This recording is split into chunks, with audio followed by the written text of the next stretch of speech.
continuation of narration of Dr. Khudadad Farmانفرمائیان on the 17th of December 1982, Cambridge, Massachusetts. At a point in the last tape, when unfortunately the microphone was cut off, you were describing your impressions of the Shah and were drawing a sketch of His Majesty. I would like to ask you to continue that. Well, as I was saying, this open letter that we wrote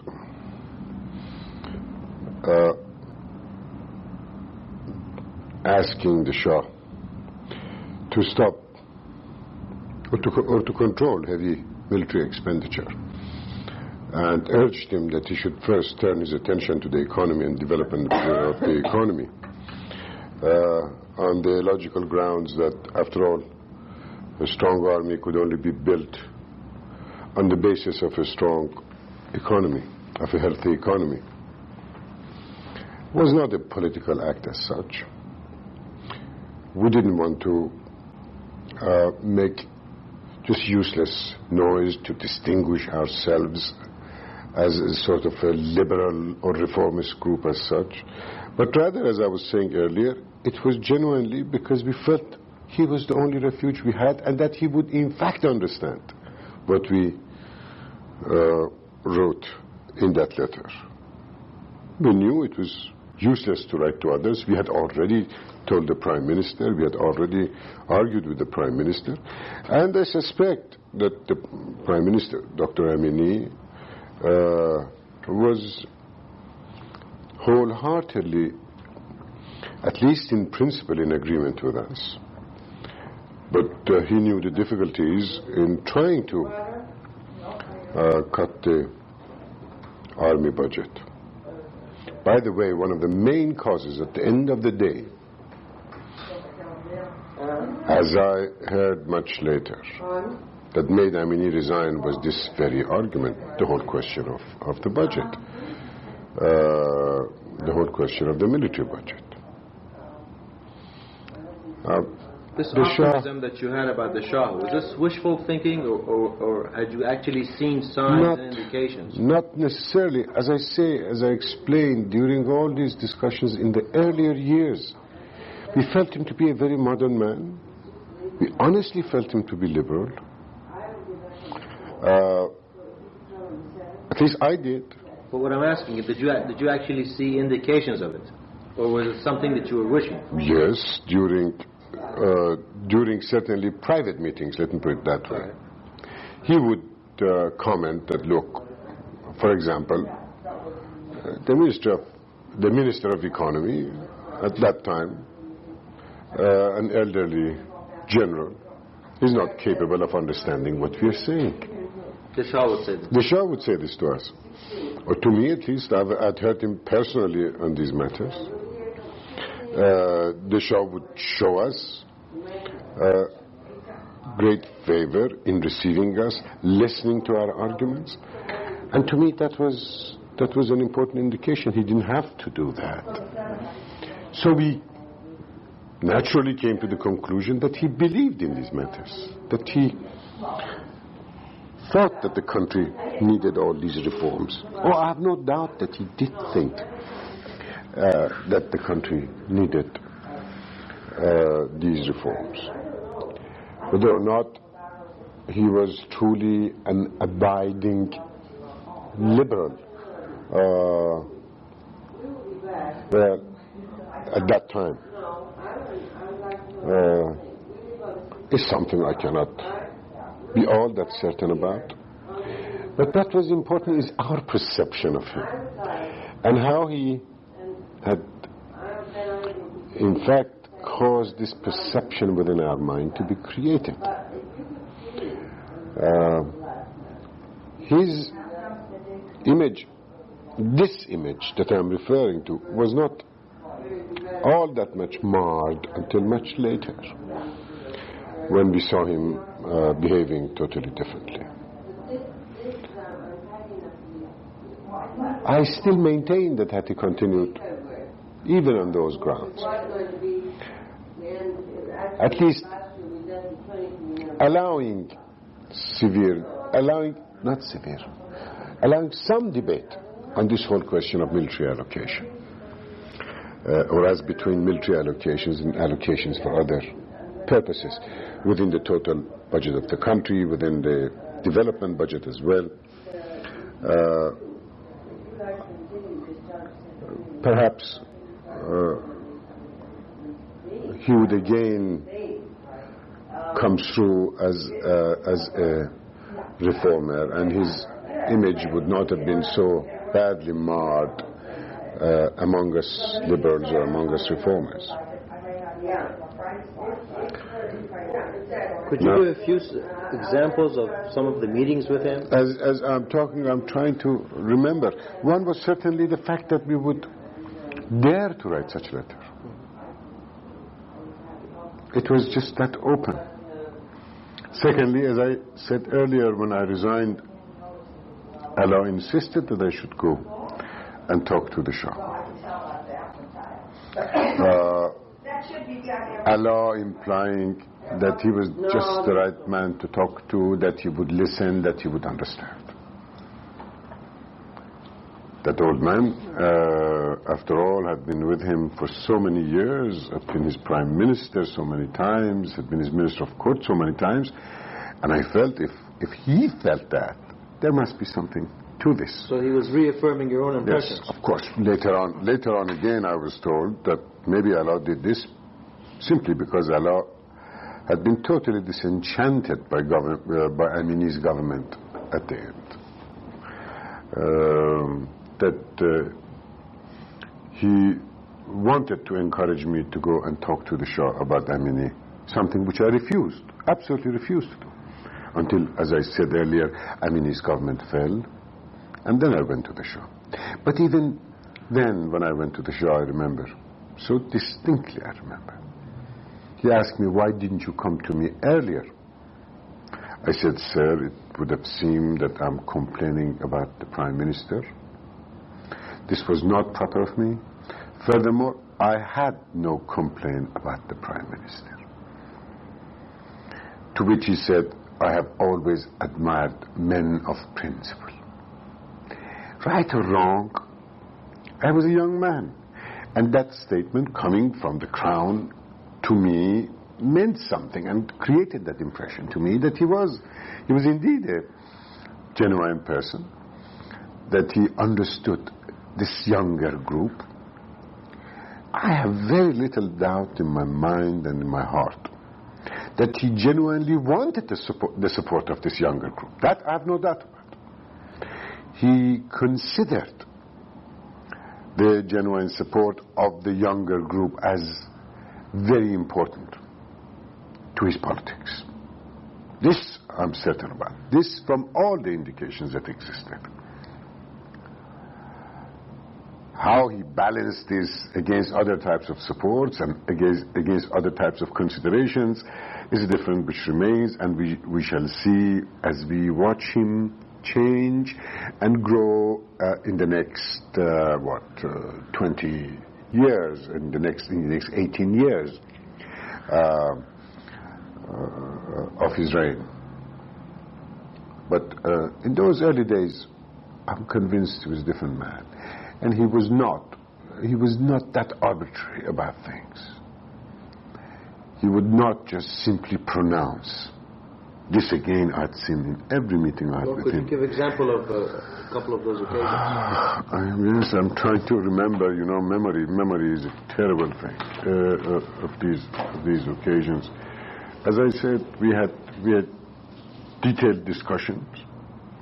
He would side with us on questions and on specific questions, as against, let's say, the Ministry of Finance. There was one meeting you had mentioned before that he had walked out and of a cabinet meeting or during Sharif Amami. Yes. Sharif Amami was. This is of course before Dr. Amini. In that meeting, there was just a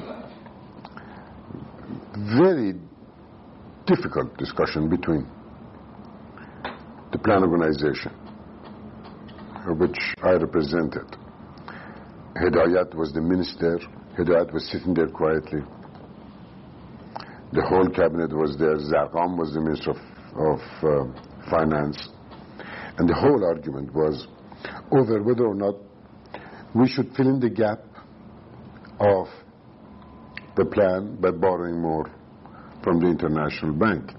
Zarqam, in the classic tradition, had taken the position of not borrowing. And that's another interesting matter, that he would say that he would not support borrowing. Right there before His Majesty, he would say that. At which time I remember Hidayat coming in with his master stroke, saying if the minister agrees as he has that these plans should go forward, and if the minister says we should not borrow, then presumably the minister has certain financial resources that can be put at the disposal of the plan organization. And immediately Zarqam was caught in this trap and said, yes, of course I do. To which the Shah said, can you give, I remember it was 180 million tuman at that time, or something of this magnitude. Zarqam said, of course I can give 180 million tuman. And Hidayat said, we need it immediately. He said, tomorrow morning I will give 180 million tuman.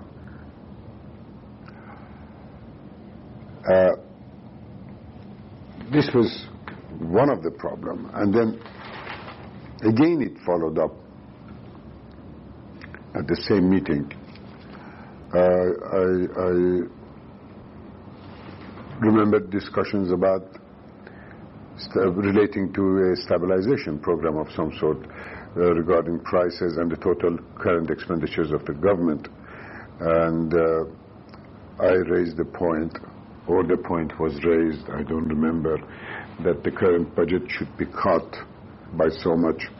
And Zarqam suddenly would turn about and say, sir, I'm sick and tired. Every time I say anything, Farman-Farmaiyan says the width of the Ministry of Finance multiplied by the length of the plan organization divided by pi, p, is equal to inflation. To which, at which everybody would laugh. But then again, I wouldn't let him alone. I'd say, you cannot dismiss the question of prices. You cannot dismiss the question of foreign exchange. If you give me domestic resources, where do you find the foreign exchange component? We would put the whole cabinet into such hard discussions, which, by the way, before that would never take place. I mean, before that period, the level of discussions on economics would never reach this sort of level. And the discussion would continue, and there would be exchanges, as a matter of fact. Anyway, I don't remember what was the point at which the Shah sort of got sick and tired of the whole thing, of the fact that there was no agreement. You must remember, our great tragedies were there were no position papers prepared earlier. These papers were not read properly. They were not sieved by the Prime Minister's office. They were not submitted properly to the High Economic Council for discussion. So everybody was not aware about these points. Although we had written our papers, we were used to writing papers and tabling papers. But nobody would have read these things. Anyway, we had one thing on our side, that the minute Sharif Imami came in, he was instructed to see to it that the stabilization program is carried out, because the country was in a mess. And we wanted to draw our first tranche from the IMF. These were the type of discussions, as I remember, vaguely, that took place during that meeting. Finally, the Shah threw down his pencil like this, got up and left the room. Everybody thought that was the end of the cabinet and the cabinet has to resign. I stood right there at the door. Everybody stood up when the Shah left. And I was waiting either for Sheriff Mohammed to come and say you're fired, or to come and say the cabinet has resigned, or something to this effect. But Sheriff Mohammed walked back and said precisely this message to me, that the Shah asked me to tell you he is not in the slightest unhappy with your presentation or irritated by your presentation. And he said this loud so others would hear it. At which point we walked out, and nothing happened at that time to the cabinet. Of course, the cabinet of Sheriff Mohammed didn't last very long. You may remember Amini came in. Anyway, to go back to the character, this man, this was the beginning of the period where this man still was torn, in my judgment, between his democratic principles, between his democratic background and the pressures that were upon him to arbitrate by himself, directly, make decisions, become the final arbitrator.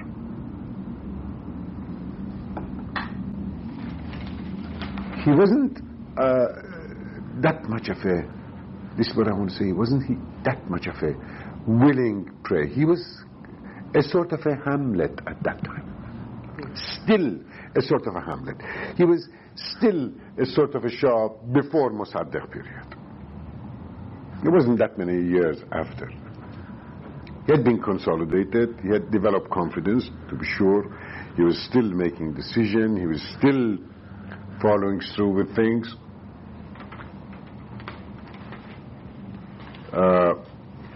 But those were also bleak days that concerned him tremendously. These were the days that he had distributed his own land. He had been already under pressure by the Eisenhower administration to bring about land reform. He was under pressure by us to start land reform. And remind me to talk about this land reform question and the genesis of this land reform, which is extremely interesting. Others may judge him differently, others may have notes and comments, but this was the same Shah who got rid of Ebtahaj as well at that time, don't forget. But you know, I remember even in connection with Ebtahaj, I was amazed as to the length and the extent to which he went to keep Ebtahaj in office, in the face of that tremendous opposition in the parliament, tremendous opposition in the government. I think he did rather well. And Ebtahaj was an impossible person. He just would not go any other way except the way he had decided was the correct way. And it was so difficult for him, yet he stood by Ebtahaj. That is the truth. I was told at a point of time that General Zahedi even sent a tank to the plan organization to get Ebtahaj to do what he wanted to do, or kick him out, or arrest him, or do something. And a phone call to the court immediately stopped the whole thing. So this man during this period, going by my memory, and please note all my disclaimers, I'm not being in any way dogmatic about this. What I remember as the image of this man at this time, he was not yet, quotes, the megalomaniac that later on they refer to him. He wasn't yet a type of person who would refuse to accept due process or discussion of matters. He still listened to a great deal of advice, he still would listen to opposing advice. He still would allow a form of democratic discussions in his presence, which was all to the good in my judgment. It wasn't important if he sided with, let's say, our group or our thought. The fact that he allowed the discussion as such, to me, was far more significant than whether he sided with us or the Ministry of Finance, who was always at the opposing end of the discussion when the plan organization or planning or development was being discussed.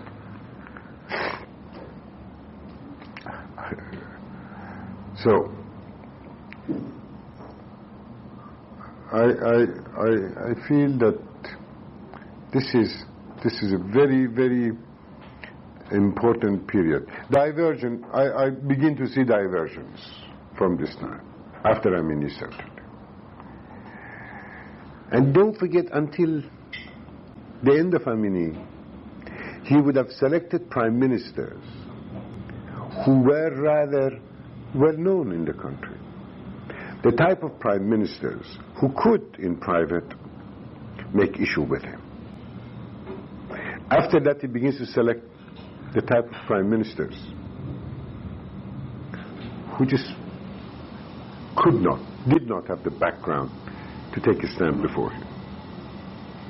This is another significant departure that you begin to notice about the Shah after Amini.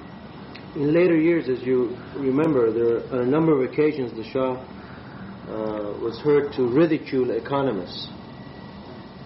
When did this begin? Was it this period? This came much later. This came with Hoveyda's period. I mean, it almost sounded as if he was referring to this period we're talking about, that in those days I listened to economists and we were not pleased with the results, but now that we're not listening to them, things are much better. Was there any reference to the Economic Bureau in your mind, or no doubt. Role of the economists in that period? I mean, there were no other economists except, as I told you, this group of the Economic Bureau and the Plan Organization. Economists were rather rare animals. They were just new ones, and they had brought these new ideas, and he was subjected to economic lectures, obviously enough. What was it about these economists that you resented, or you came to at least express a resentment about? Also, I begin to sense, because Dr. Amini was always called an economist, also I begin to some extent associated with his basic opposition to Dr. Amini. And because Dr. Amini also was very serious in listening to our advice. One of the only prime minister I really remember seriously listened to our advice and analysis and spent hours in the High Economic Council, which during his time, by the way, was not meeting before the Shah anymore. Is that right? Oh yes, that's very interesting. For hours we would sit with Dr. Amini and discuss these matters, with his Minister of Finance present, his Minister of Agriculture present, and so on and so forth. And Dr. Amini had a far better understanding of economic matters than any other elder statements that I knew in the country. Probably, and Dr. Amini then would go and summarize for the Shah. He had this system where he would, I think a better system, far better system. He would protect the Shah in that sense, separate the Shah. And he was Prime Minister, he was responsible to the Parliament, so he would listen to our arguments, listen to the argument of his own Minister of Finance, go to the Shah. This was the process he was following. Go to the Shah and give his own conclusions and the side of the argument, without necessarily referring to Hassan, Hussein, Khudadad, this type of thing, and come back with a policy or press for a certain policy. And it was Dr. Amini who held very strongly at the end of the day to the stabilization program. He reminds me of Thatcher. To a great extent, Dr. Amini reminds me of Thatcher. He took a stand and stood on the stabilization program, which was the most difficult medicine, the most bitter medicine to swallow in that whole period. After all, you did have to pare off the budget. After all, you did have to put control over foreign exchange expenditure. We did have to have devaluation. We did have to have very stringent regulations about trade.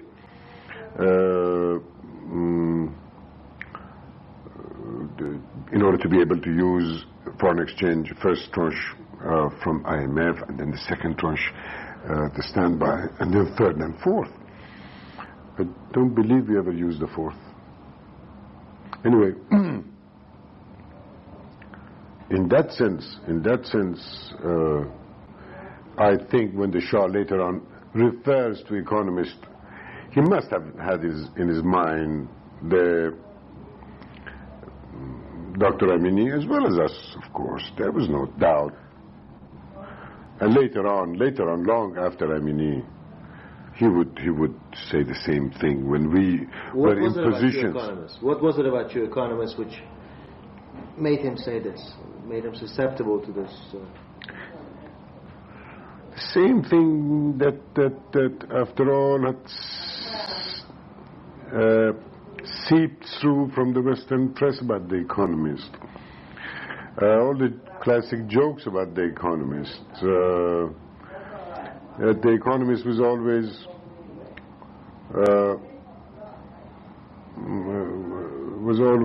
preaching control, was always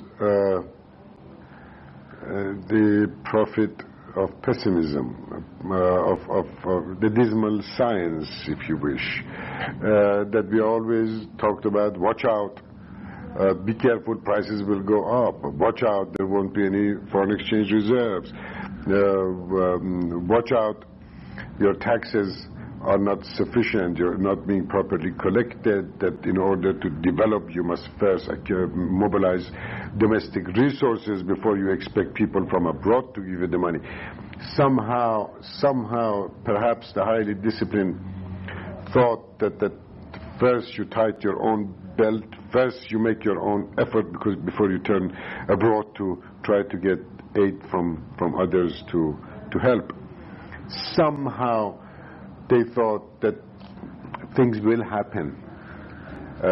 They didn't follow through how things will happen, where the resources were coming for things to happen. How could you have both military and education and agriculture at the same time without taking measures to either mobilize these funds domestically or put your house in order in such good condition that you can borrow from abroad. Obviously, these type of things that is not very pleasant to any government. I mean, today the economy is controversial. Second thing is the science of economics. Of course, you know, is not an exact science. I always said, and I always wrote this, that the greatest reward of the economist is that his predictions won't come out right under our circumstances, that his projections won't come out right. In other words, when we talked about prices going to rise, balance of payment going to have difficulties, if they had taken the proper policies, naturally enough, our prediction would not have come out right. But as it were, they did come right, unfortunately. You see. So the inexactness of the science, especially in a country like Iran, but you didn't have statistics, because if I produce a set of statistics, Minister of Finance could always argue with those statistics. I made projections of oil. The Minister of Finance argued. We said 5%, the Minister of Finance said no, 2%. Just out of the hat. I talked about this earlier. It was that too. And the cynicism of Persians also. This is another factor which you must take into consideration. this whole question, as soon as they see a powerful argument, if they don't have an opposite, an equal argument against it, they begin to ridicule the argument. They use polemics, you see, instead of saying, all right, this argument stands. But this is in our national character also, this cynicism. When we in an argument, we see that we don't have a ground to stand on, we immediately shift into poetry and into reference to the imponderables in order to protect our own ego, our own self. This is a national habit. Could I now ask you to sort of switch to the status, and the position of the so-called Second National Front, which was developing. And if we could begin this by asking you to talk about, as an example of one of the sort of the young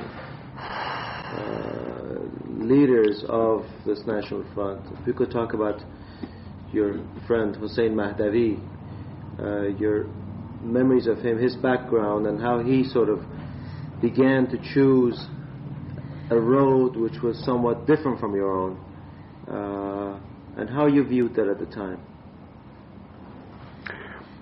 Well, during this period, as I explained, there was a great deal of instability. The Shah wasn't on very strong footing because of the economic problems. The whole question of land reform coming up.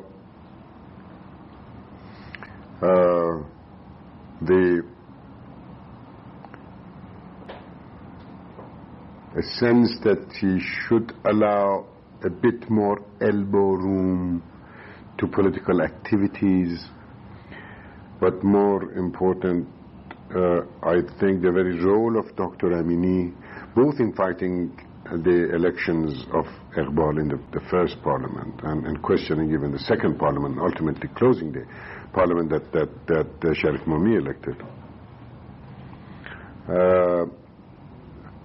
Arguing, Dr. Amini, outside of government, arguing that there must be greater freedom for election, that the elections should be properly representative of people. The National Front began to gather strength, and a group of young people. There was Faidun Mahdavi, who at that time had a far more important role than Hussein, as a matter of fact.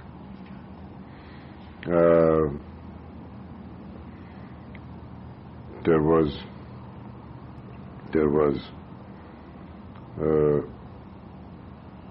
Hussein, of course, Hussein Mahdavi, a whole lot of people in Tehran University, a whole lot of people in مؤسسه تحقیقات اجتماعی, which was this research, social research center in which I was teaching at that time, by the way. And the titular head of which was Dr. Sadiqi, who was, if you remember, the Minister of Interior of Dr. Amini, of Dr. Mossadegh.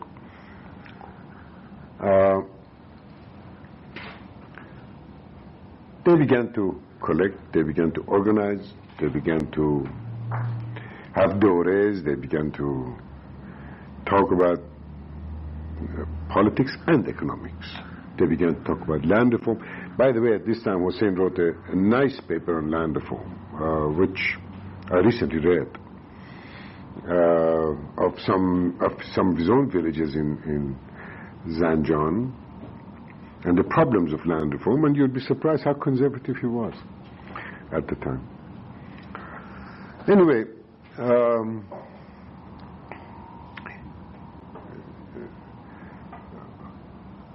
I like to talk about Hussein Mahdavi because he is so representative, in my judgment, of certainly the youth within this National Front group. I like to talk about him because he's been my friend.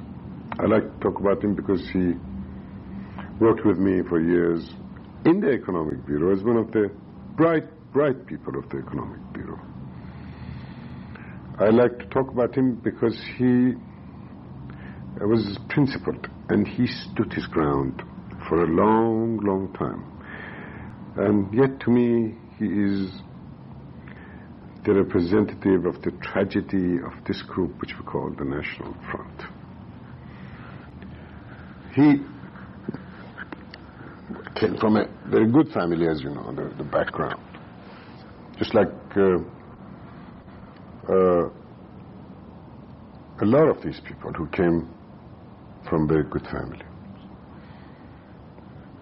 Hussein had gone to Oxford, had finished Oxford. He had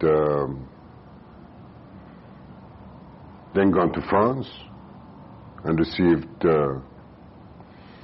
his doctoral degree, which wasn't much, by the way. That was one of those sort of regular doctors that they gave in France, which I would not have even equated to a master's, generally speaking.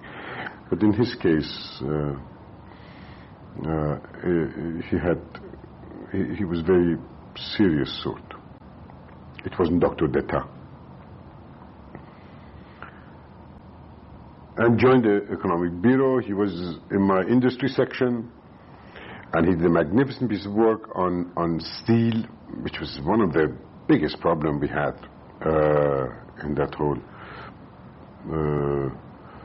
early period during Ibn and he showed a great mastery of handling and writing reports. He would present arguments extremely well. He would marshal evidence well. He had all the attributes of becoming a first-class administrator. I would have seen Hussein soon as the head of plan organization. In those days, I would see him.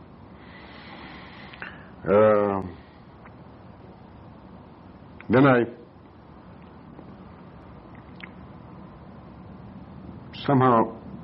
don't remember the circumstances, but Hussein pressed me to be sent for 1 year study abroad. I sent him to Princeton. Why did he want to go back so soon? He was already well educated. He had never been educated in America. He didn't know America. Probably that was the main reason he wanted to come to America.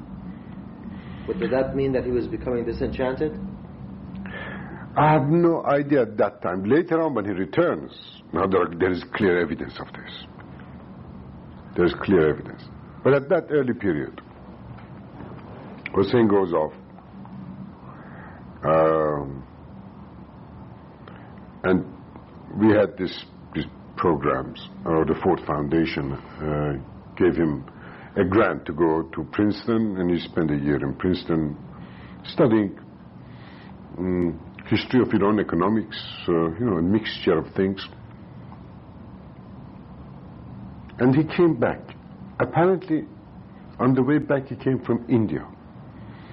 And Hussein was sick with what is called Malay fever, Malta fever. He got a bad disease. And he was laid off in India for nearly 3 months or so. Very bad disease.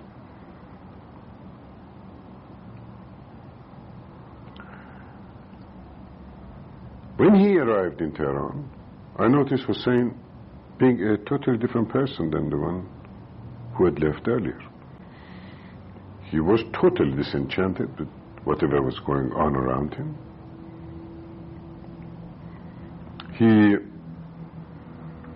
would not be as active, although I remember he pressed me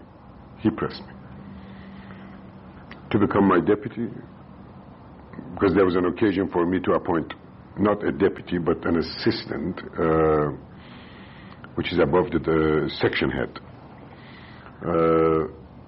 And before he had become a section head, I appointed him as my assistant. I did. I believed in him, I liked him, but everybody was against it, dead against it. Iranians as well as foreigners, foreign advisors. They were all against it.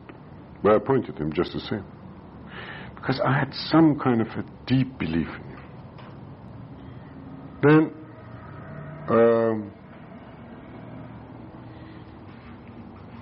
Hussein, shortly after, resigned, if I'm not mistaken, from the Economic Bureau and came to the United States to pursue his studies to get an American PhD, to get a PhD at Harvard. And came to the Tower Center. Of course, by that time he had already met Ed Mason. And I wrote for him. I recommended him very strongly. He came here and he engaged in students' activities, all on behalf of the National Front, on a sort of a national basis. I remember in those years, I had been here already some years. I had become the deputy governor of the bank, and Prime Minister Khadadad sent me to make a survey of students, Iranian students abroad, and their various talents, to see which one of them we could bring back and to put to government jobs, because we really needed. This was the time when we talked about brain drain, if you remember. So when I made that mission and I came, among the places that I visited was Harvard. And I called up Hussein and I said, I want to see you. And Hussein was in a meeting when I called him and talked to me in the most impersonal fashion, and said, sorry, you understand, I cannot see you because you are a member of the government. I fully understood. I told St. June, I do understand. You have every right, but I just wanted to see you as a friend that I've missed. I didn't see him. I didn't succeed in seeing him. And much to my own regret. He wrote some articles here in Foreign Affairs, especially on the land reform, criticizing the land reform as it had taken place. And conducted his general activities among the students, National Front students in this country. Later on, I was told by Ed Mason that he didn't make his examination. When he went up for his orals, he failed. And the reason was that although everybody thought that he was extremely bright, that he just hadn't done his homework. He just hadn't done his homework. Because, and also that was told to me by others, he had spent so much time with the student organization and so on, which was a preference. I don't think Hussein needed to get another PhD as far as I'm concerned. He had chosen that as a basis for his National Front activities. Anyway, Hussein comes back and stays in France. And the next time I see him is in 1979 when he arrives in Persia, after the revolution, with all hopes. But these hopes, as you know, were shattered, dashed completely. And he would come to my room, we would sit alone, and he would talk. He would talk. Say, Hussein, why don't you now become active? He never would complain in the way of saying that, you know, my life was wasted because now that I come to Persia, there isn't a real organization. There isn't a real base for me to operate from. And that was what I called the tragedy of these people. That still the group of older people and these younger groups had never enmeshed in a sort of a coherent party which now could be powerful and could push for its platform and its beliefs. I found Hussein highly, highly disappointed at the very end. I saw him 2 days before I ran away. He knew Bani Sad. Bani Sad was a member of his committee. Do you know this? Yes. Bani Sad was a member of his committee when Hussein chaired the university committee in the earlier days before he had come to Harvard. Bani Sad was just a member of his committee. And now Bani Sad, at the time, was Minister of Economy and Minister of Foreign Affairs. He held the two portfolios.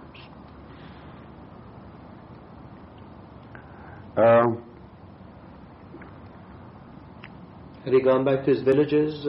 Yes. And he talked one day to me. He one day came to me and said, you know, I've been to my villages and I was shocked as to the progress that I saw had taken place since last I had seen my villages, my own villages. He talked about living standards in the villages being far higher than he thought. And this is very interesting. He talked about people having bicycles and motorcycles and occasional cars, occasional paycons, and the education that the schools were running with. He was the one who was telling me about this. I had not gone to those villages myself, and I was, after all, don't forget, at this time incarcerated in my own bedroom, hiding, if you wish. There is the example of what one perhaps could refer to as the drama or the tragedy of Persia, of Iran. It is a tragedy of Iran when men like that, and I know several men like that, there were many men like that, who ultimately remained here, never returned, or did return. They were jailed by the revolutionaries. Some of them were shot dead by the revolutionaries. None of them, except at the early period of Bazargan, ever became anything. And even then, during Bazargan's government, they were totally useless in pushing a policy. But what was still a greater tragedy, that they did not have a policy. They did not have a platform. Then Mr. Sanjabi came to France and signed that declaration that was almost dictated by Khomeini. It was very natural, because there was nothing behind him that you could refer to as the National Front, except just images, except memories of Mossadegh and scattered individuals like Hussein Mahdavi, as wonderful, as clean, as strong, as well educated they were, but without a real true political base.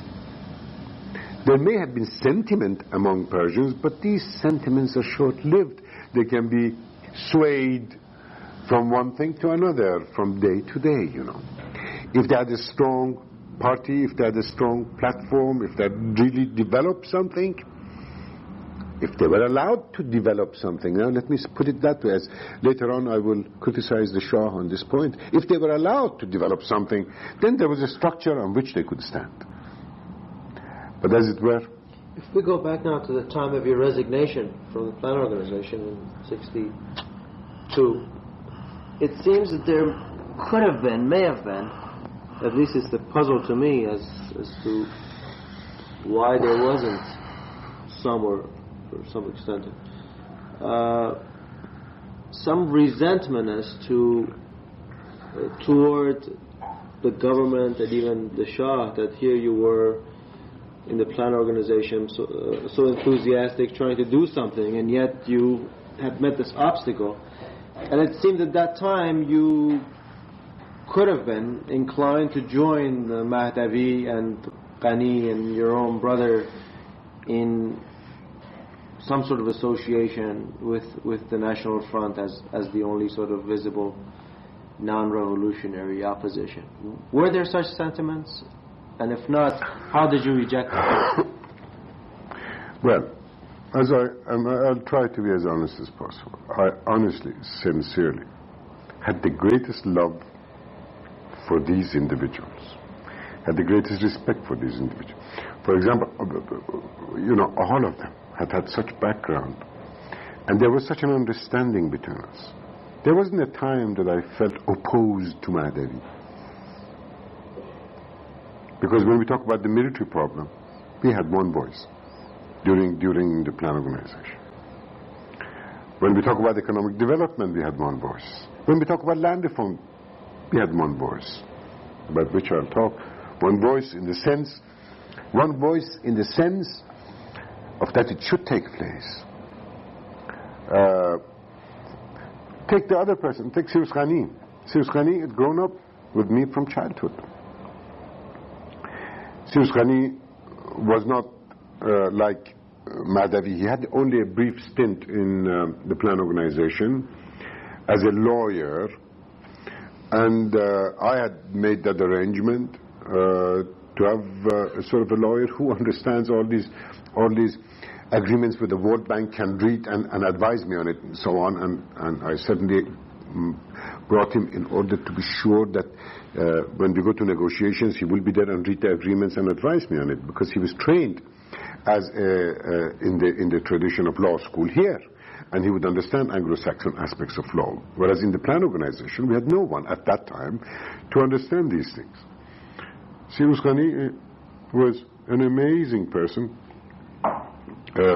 with such fantastic memories. Still I run to him when I want to check something. And again I loved him. I loved him like a brother. I had grown up with him, better than a brother, closer to him. And he, however, never seemed political in the sense of his activities joining. But Sirus Khani loved socialization. He loved to collect people around him, sit down and talk with him, or cause gatherings to sit down and listen, to be informed about what was going on. And if you really wanted to know what was going on in town, Sirus Khani was a source to go to, because he is the type of man who constantly asks questions and constantly absorbs these, and it remains in some kind of a tremendous computer data bank in his head, and he can retrieve it at any moment of time very readily. He's that type of a person. But I never found him, well, let's put it this way, I always found him rather shy in putting a policy proposal and standing for it.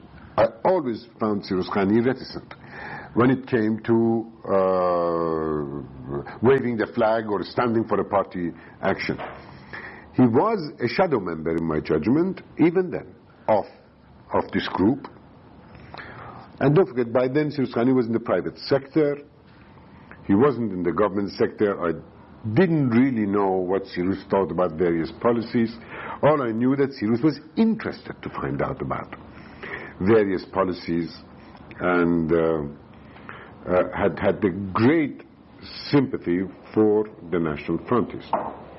You know, at the moment of time, I liaised, if you wish, between Dr. Amini and this young group of not only the young group, but I talked to Sadiqi as well about how essential it was that they should support Dr. Amini.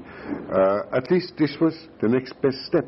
And unless there is some kind of a government like that which argues for free parties and so on, they would not be able to develop their own party. And if they supported Dr. Amini, there was a chance that they would sort of coagulate once again, that they would get together once again, and that they would build up a party of some sort. I'm afraid they were in too much of a disarray. There was no leadership. I never remember that after Mossadegh there was any true leadership within the National Front. Which people did you try to convince of this idea? Principally Dr. Sadiqi. This is the man that I talked to at length, who was a senior man, to whom I had reached, to whom I could talk. And he was extremely polite, very gentle. He would listen. They are all such decent people, you know. They were. Did you know him and to beforehand? Sirus. Huh? Dr. Sadiqi, were you acquainted with him before these discussions? Yes, because as I said, he was the head of the institute. Yeah. In which I was teaching. I see. He had asked me to come and lecture on development, and that was very interesting. He had asked me to teach there.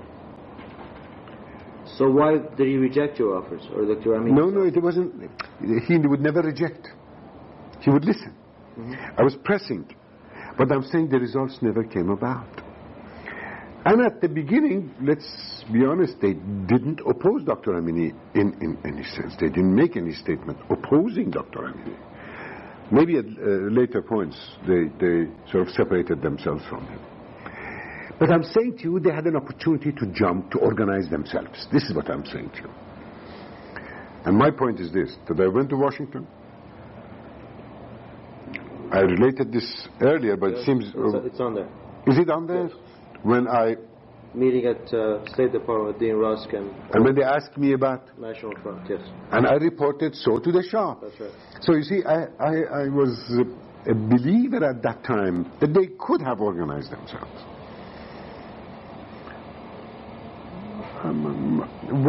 Why didn't I, when I resigned, join, or even before that? One, I thought they knew that my sentiments was there. Two... Sentiments was where? My sentiments were with the National Front. Two, I didn't believe they had anything for one to join. There was no leader that I believed in. There was none. I believed in Dr. Amini. Yes, I did. It was because I selected him as a person who was the best for circumstances. And I was really true to him. I resigned over an issue on which I had lost faith and I believed in, and I had to resign. That was a different story. There was no place for me to go to. If it was association, I had association with all of them. If it was thinking along the same line, I did think exactly in the same way. But these people were not themselves card-carrying members. And when I resigned from the government, my decision was that I should not in any way be active, lest Dr. Amini will think that I'm sabotaging his own government, you see. And shortly after that, I became Deputy Governor of Central Bank, and the first lesson that Mehdi Sami taught me as the Governor of Central Bank, that listen, Khodi, no politics at the Central Bank of Iran. And believe it or not, for 6 years, well, for the first 3 years, I didn't even travel out of Iran. I was in Washington every 4 months. And Mehdi said, I knew why you were in Washington. You know why you were in Washington. You were negotiating loans. But others thought that every time I went to Washington, something happened to the government. And every time I made a statement there, it would get to Tehran before I returned even to Tehran, for heaven's sake. So I didn't even go to the United States. I cut off from everything. I sat behind my desk as deputy governor, worked, believe it or not, for 10, 12 hours in order to master the art of central banking, which, although I was an economist, it had nothing to do with economics as such. You had to learn a great deal about banking. Not only banking, but who were the bankers, to meet all the bankers. So I cut off myself from politics in that sense. And after that, never had occasion, because there was no National Front anymore. Let me ask you to talk about your impressions of the Majlis, again, while you were in the Economic Bureau. Did you feel that the Majlis was of help and assistance to disciplined, organized planning process, or did you think that it was that it hindered this process? For whatever reason, and this is very sad when I say this, if I want to be honest with you, in those days, my image of Majlis, and I'll explain, I'll substantiate this, was that they're only an obstacle. Mm-hmm. And this is very sad. And I repeat, today I consider it sad. But now take me in those days, a young man who was come, full of vinegar. He wants to do this, do that, and such, and see this done and that done, and he considers that as an obstacle. Why? Well, first, I used to have meetings with committees, whether these committees came to plan organization for us to brief them, whether we attended the committees at the parliament directly. I never found the people within the parliament of such high levels that they would understand deeply what we were talking about, and that they could master us, and they could convince us and change our direction. This is what in my heart I wanted to see. You know, I had a different image of Parliament. I thought in terms of the British Parliament, for heaven's sakes. I thought in terms of the US Senate and Congress and the processes that went on there, where you were really answerable. I'd find most of the time that it was all a rubber stamp, because they start with the praise. They always started with the praise of the organization and the people, and at the end they would rubber stamp what you told them and praise the organization again, you know, for the efforts that we were making and so forth. And once in a while one of them would come and sort of whisper into your ear, could you please make allowance for such and such a little project in my constituency, you know. I'd seen too many laws going through the parliament, conflicting laws going through the parliament. I didn't see a procedure there where laws were properly considered and properly examined and checked against existing laws and then come out as useful laws. I didn't in my heart consider them highly representative of the population. We knew to such great extent how they were appointed. Certainly, Amini was a hero in my... Yes? Because he had laid bare the trickery that had gone into the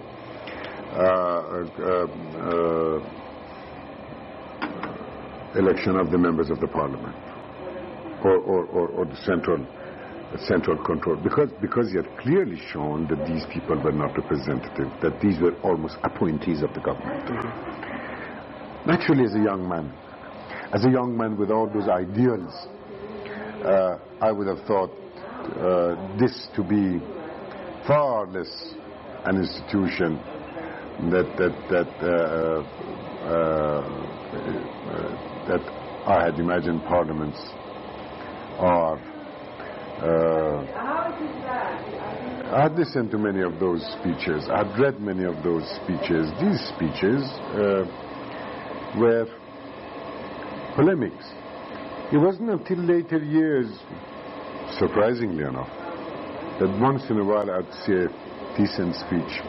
Not close to revolution. No. But at the time of, let's say,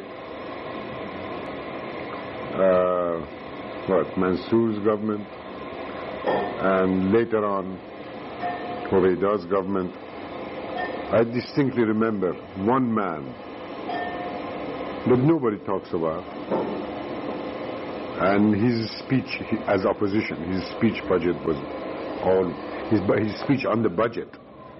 Every time Huwaida presented the budget, the opposition speaker was Halaku Rambut, and his speeches to me were one of the best things I had ever heard coming out of that parliament. Before that, the Prime Minister would present the speech. I was in the gallery. We read it in the newspapers, and the opposition that came out was meaningless, irrelevant, not to the point, unstructured, unprincipled. You know, it was just picking at something. It wasn't a question of discussing overall national policy as such that was going on. Maybe I'm exaggerating, but I was of that mind in those days, you see. That's why I always felt the parliament is something just on the side. We had to put up with it. It was a rubber stamp anyway, and I didn't really in my heart respected it. So when issues such as high proportion of funds allocations for defense, military came up, or the question of the place where the budget function should be, it never occurred to you to sort of try to find allies in the Majlis to support your position? On the development plan itself, we did a lot of convincing. We did a lot of talking with the members of the parliament. On these administrative reforms, such as, for example, the dismemberment of the Ministry of Finance, the taking away of the budget function from it into the plan organization, I didn't.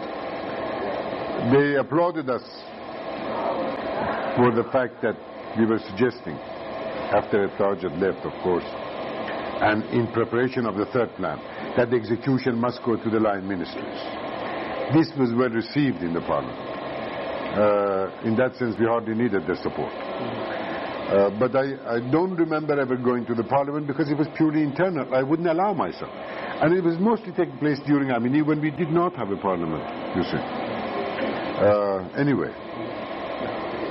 And I was not a political man as such. Don't forget this. At the time, I was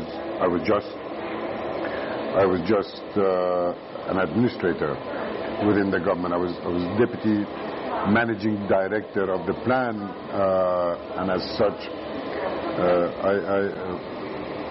it wasn't proper for me to go to the parliament. And I didn't want to do anything, so to speak, behind the back of my boss or my superiors, because I was extremely proper in these matters. I felt it the job of Asfia to go and argue in the parliament, or the prime minister. That's why I resigned. I say I relied on the prime minister to do this, to do the politicking aspect of this. Not myself. We were just men of idea. We would build ideas. We would submit papers. We would table papers. We would change things. We would draft things. That's what we did. No more than that. You see. Would you like to talk about the land reform issue? Well, yes, it's a long-term issue. I don't want to talk as such because there are papers and there are all kinds of work on it. Only to say the genesis of land reform. At the very beginning, when we started to talk about agriculture in the Economic Bureau, we had come to the conclusion that you couldn't get agricultural development without land reform. That under the then system of tenancy, there was no real incentive for agriculture to grow, and besides, this was an essential reform. You had to change this, as I always refer to it, this historical inequity, if you wish. And by decree, and if so by an injustice, as the then owners would have claimed, to redistribute the land among those people who toiled the land. So we set out to study the matter. And natural enough, the first thing which comes up is a cadastral survey. We did study this in the Economic Bureau, and in fact we had some pilot projects. By the way, the Shah at that time had already distributed his own lands.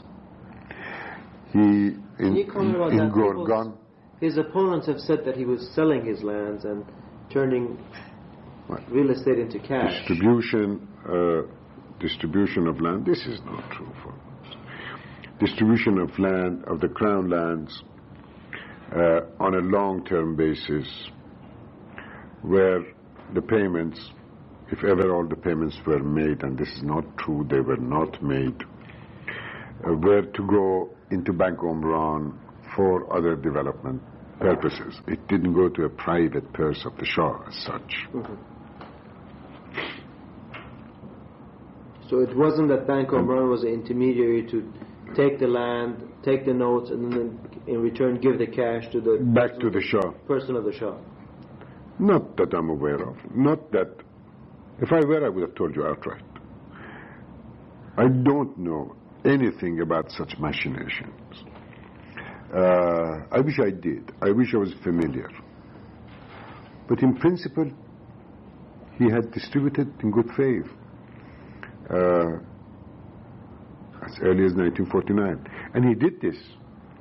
And he repeated that if I did it, then the other landlords should follow my example. I'm the king of the country. Nobody followed. One or two, which I'm going to explain in a moment. Nobody followed. In general, this didn't catch on, and the landlord just held on to their own and remained as such. But this was, in quotation, in parentheses, if I may simply say to you, exampleism. I've never seen exampleism work in the case of Iran, even when it came from the crown. Or maybe sometimes because it came from the crown, I don't know. Or because it came from the government. Anyway, exampleism, whenever it came from the government, such as a pilot project to be emulated by others, not only in land reform, but in development of agriculture, in pilot project for use of machinery, fertilizer, etc., was not all that effective a mechanism to promulgate, to disseminate information to others. It just didn't move them. It seemed you needed other type of devices to spread a practice if you wanted it to spread. Close the parenthesis here. Anyway, the Shah had already done this. The Shah had already distributed the land, and we reached a conclusion in our office that, look, there must be this, and we started to study cadastral survey. And we figured cadast, C-A-D-A-S-T, I believe. Cadast. It's, if I'm not mistaken, Latin word for unit of land. Cadastral surveys.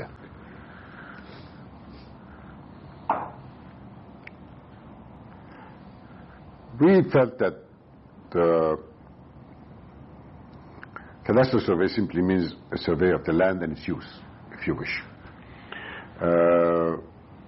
of agricultural land available, on the basis of funds available, and in fact the number of people needed for this type of thing, and planning this action, organizing it, it would have taken 20 years to complete Iran, to complete the whole of Iran. So if you wanted to go about this business properly, first you would say, all right, let's have a cadastral survey for the country, and then we will bring land reform, which would have meant another 20 years. And we knew we didn't have time for this purpose, and we should have done this earlier. We should do this earlier. When I talked to Hidayat, I remember, he's dead now. I've always said he was one of the wisest superiors I ever had. One of the nicest person. I'll compliment him first. But when I talked to him, he said, I advise you not to enter into this discussion at this time. And he was my boss, and we sort of went back to the Economic Bureau, sat on it. But we conducted our studies. In this interim,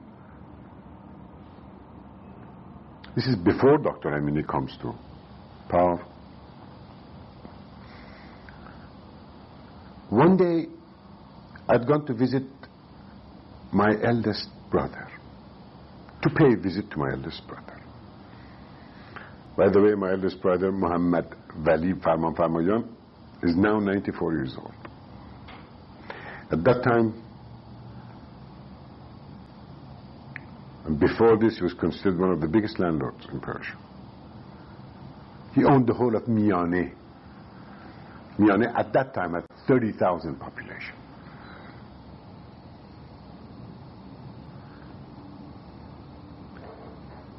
I went to his house. This is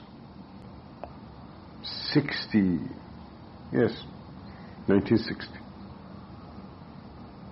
As I entered his anteroom, I noticed there was a man standing in the corner with a file under his arm. No tie, he looked like a villager.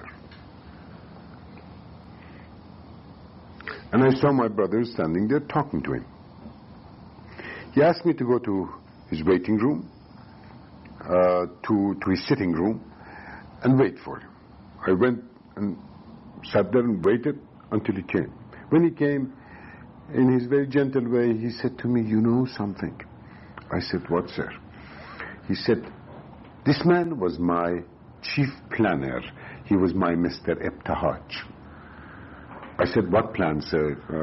Are you jesting or is this serious?" He said, "No, seriously. He is my Ibtihaj." I said, "What do you mean, sir?" He said, "You know something? For some years now, I have carried out full program of land reform in Miane, and it was a very successful program. And it has worked. And this man has been in charge of the whole program." I said, "Sir, how did you do this? Did you do a cadastral survey of the village and so on?" I proceeded to ask the question from my own, of course, technical point of view. He said, No, it's much easier than that." I said, "Was it very costly?" He said, "No cost at all." I became more and more curious to see how he had done that. He said, "Firstly, I collected the sort of the white bearded Safidane Shah that I knew for years and years and years. We sat down in a meeting and I told them of my intent to distribute the land. And they all applauded me.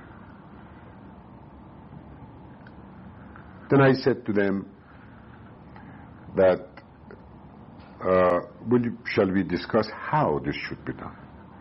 He said, out of this discussion came a very simple method, that we will assign the land or transfer the land to he who had toiled the land for the last 3 years.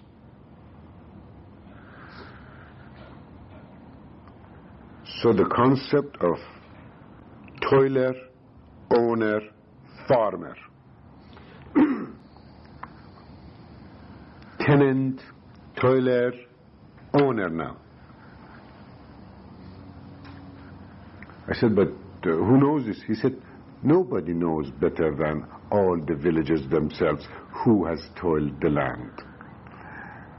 Because if one came and claimed, everybody around would know that he wasn't the one who was toiling."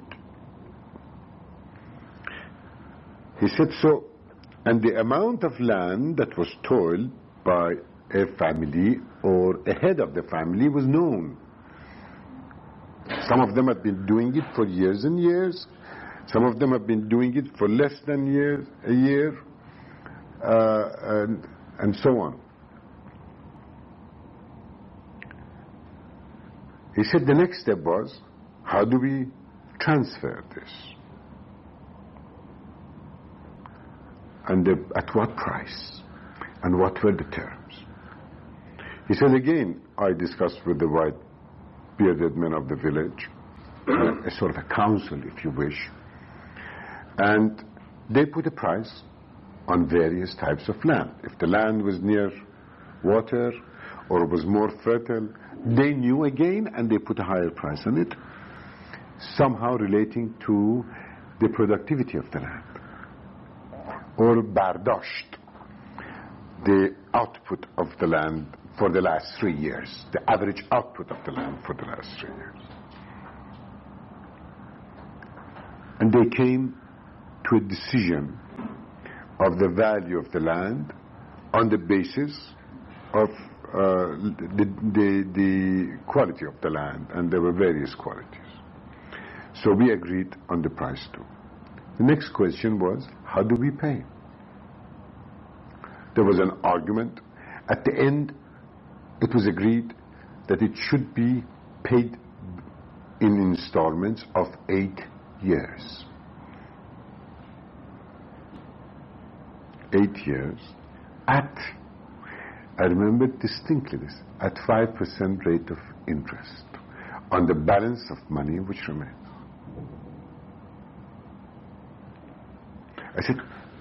I said to him, sir, how's progress? He said, this man had just come to me and brought me a bunch of letters. If you wish, you can read them, from the various people who were given the land, who had gone to Mecca already. That is, they had made enough savings to be able to go to Mecca from the toil of the land that now they owned, and they were not giving me a share, except paying me. He said, to this moment, not a one of their notes has fallen due. And that was already 3-4 years that he was practicing. I checked back with him at the end. He was fully paid. Completely paid. By the farmers, by the tenants. There were no interference by the gendarmes. There was no difficulty whatsoever. And no cadastral survey. The bonchags were there. That is to say, the old distribution of land, a historical distribution of land. The bonchags were a form of title to rights, that is, tenancy rights, and the ownership papers of the landlord, and so on.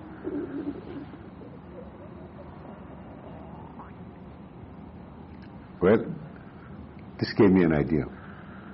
I came back, unfortunately wrote a paper in English on this, and suggested a land reform for Iran on that basis. And started to talk around with some of my friends, such as Mehdi Sami, by the way, such as Sirus Sami, such as Muqaddam, such as Mahdavi. And I said, all right, this is a model. This man has done it. And he's done it unfairly. It's a pilot project. Let's examine various aspects of it and see where the problem lies.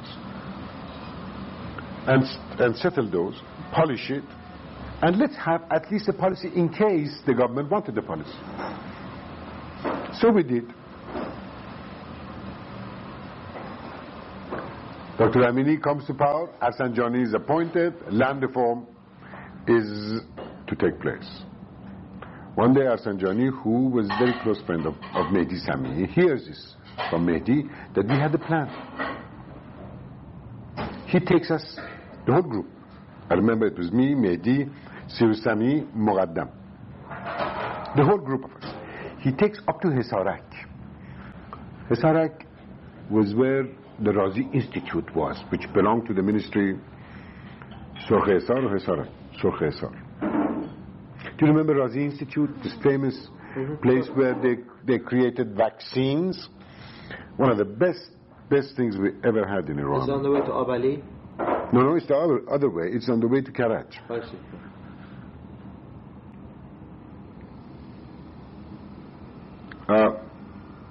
There were facilities there, there were buildings there, and we all sat in a room. He locked the room from morning, and I remember they served us cello kebab, and we discussed this plan to the end of the evening.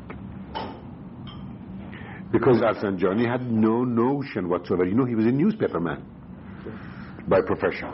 He had no notion about how he was going to proceed, and he was under pressure to develop a law. He took my English paper, I've never forgotten. He had it translated. And he discussed all aspects. He examined, re-examined with us, and went on.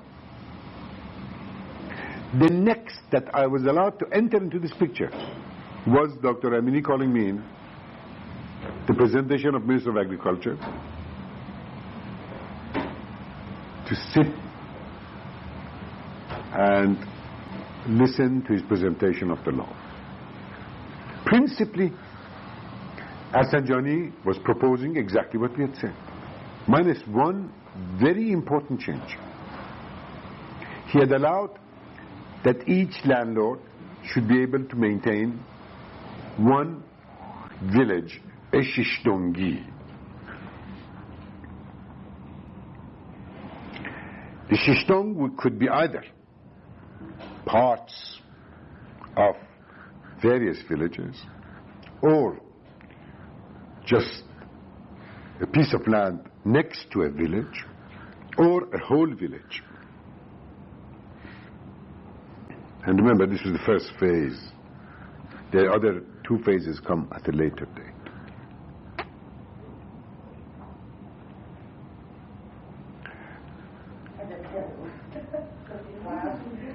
That the government would issue land reform bonds. The government would collect on the basis of some long-term arrangement from the tenants, and would issue long-term bonds to the owners. The long-term bonds was backed up by the sale of government-owned industries, and the agency to do this was the Agricultural Development Bank. These aspects I didn't pay attention to, but this fact that a landlord was still allowed to hold the village, and in some cases, like Alam, for example, it was the whole of Birjan, as it turned out. Shishtong. But began to bother me tremendously. I said, what about the peasants who are in those villages owned by the landlord?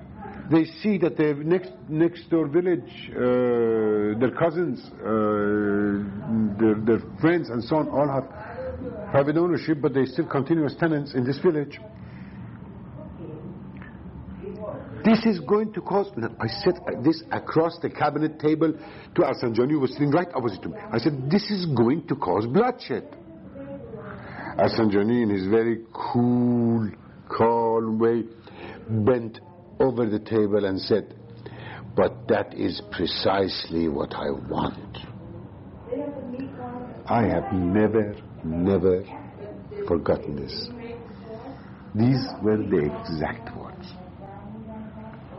What he meant, what he must have meant, that he wanted to carry out the plan in full, that the pressure of many land reforms through government channels, including Dr. Amini and the Shah, was such that he was forced to give them this particular advantage that I thought was incongruous with the whole program of land reform as we had dreamed of. So this was a temporary concession he was making? It was a concession. Would it be temporary or not, he didn't know. But he thought there would be enough political pressure to change it. As it were, there was. The next time I saw Rafsanjani was in his room. Malek, General Malek, who later on became our ambassador to Germany, was the head of the gendarmerie. They were discussing the problem of revolt and stability in all of these areas of land reform. And Malik was under instruction, of course, to support the program. The Shah had instructed him to support the program and keep peace at any cost. We didn't know it in Tehran. There was considerable amount of bloodshed. In the south, in certain areas, and the gendarmes played a considerable role. Caused by who? The landlords or the tenants who hadn't... Both. And some of the landlords fingered this. No doubt some of the landlords fingered this. And this was the Shah. This led to a very famous speech by the Shah in Doshan Tepe, if you remember, in his military uniform. I remember those bleak days. Defending the land reform. Answering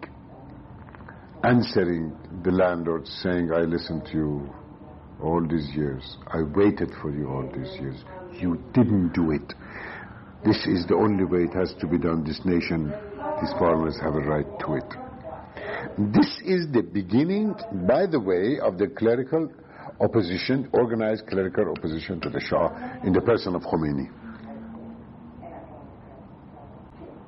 There is no doubt, there is record that Khomeini takes position. And this is the beginning when they tried to close down the Faizieh school in Qom and jail and exile Khomeini, who went dead set against, of course, that as well as the reform which allowed women equal rights to vote as other people in Persia. This was one note I just wanted to give on land reform.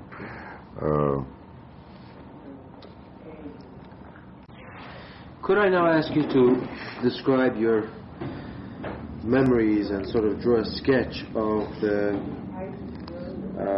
several prime ministers under whom you served during this period, beginning perhaps with Dr. Iqbal, then going to Sharif Momi, then Amini, Alam. Just this period. Well, let me really begin.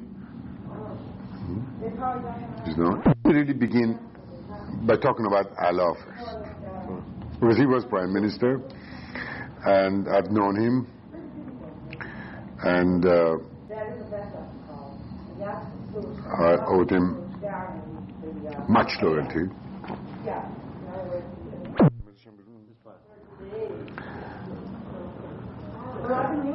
And I thought of him as probably the last of the greats in the sense of Qavam Saltaneh, in the sense of Hakim al-Mulk, in the sense of Moshir Dowleh, in that group. Allah was one of the most educated men that I ever met in my country, to begin with. Allah was one of the most experienced men, not only in the affairs of Iran, but also in the affairs of the world.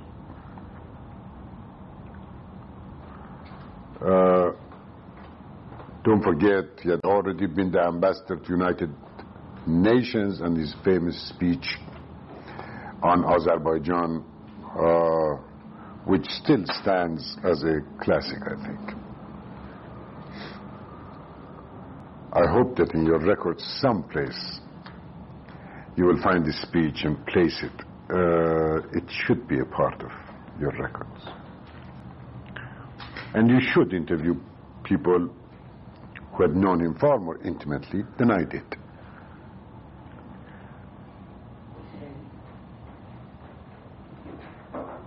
I wasn't a part of his government. I wasn't aware of his abilities as prime minister. All I knew that he was so well accepted and he was so well respected that he could sway decisions in the direction that he thought was right. I also knew that the Shah, because of this long period of association, and because of difference of age, Allah was like the Shah's father, had a great inner respect for this man. I had seen Allah stand up and give speeches in English, the like of which I had not even heard in England. He could be any day a leader in the British Parliament, and he could handle the issues at the same dignified level that issues are handled in the British Parliament.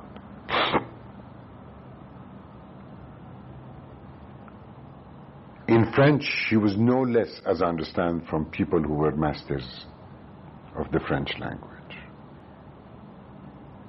He had such a great ability in Persian. In Persian, he was a scholar of Persian.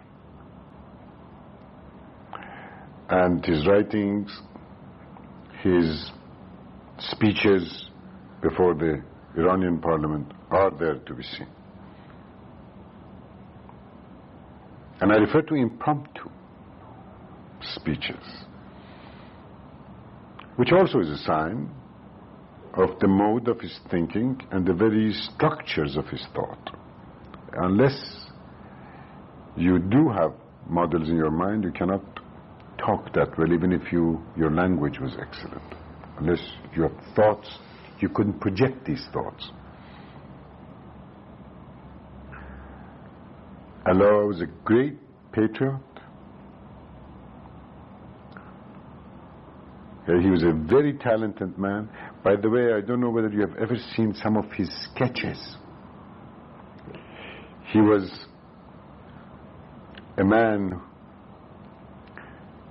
who was a man of multi-talents. I have seen some of his sketches of political leaders. They're the most fantastic sketches.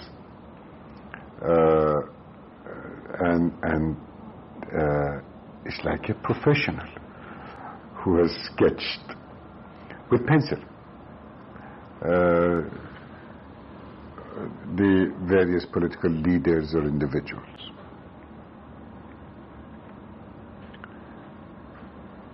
He could make puns out of words so easily, whether in English, French, or Persian. One that I remember that I may have told you before, when the President of Turkey was visiting His Majesty the Shah and Allah was the Minister of Court. He was standing between the two, and the President of Turkey was speaking in French to the Shah and tells the Shah that Turkey is full of roads. We have built so many roads, and it's full of banks. We have got so many banks. So Allah tells and says to the Shah, Your Majesty, Turkey is bankroute. The word bankroute, well, it seems a combination of banks and roads that he was talking about also means bankrupt in French. And that was the type of mind. And truly enough, Turkey was bankrupt because it had a bank in each village and had skewed development in terms of development of roads.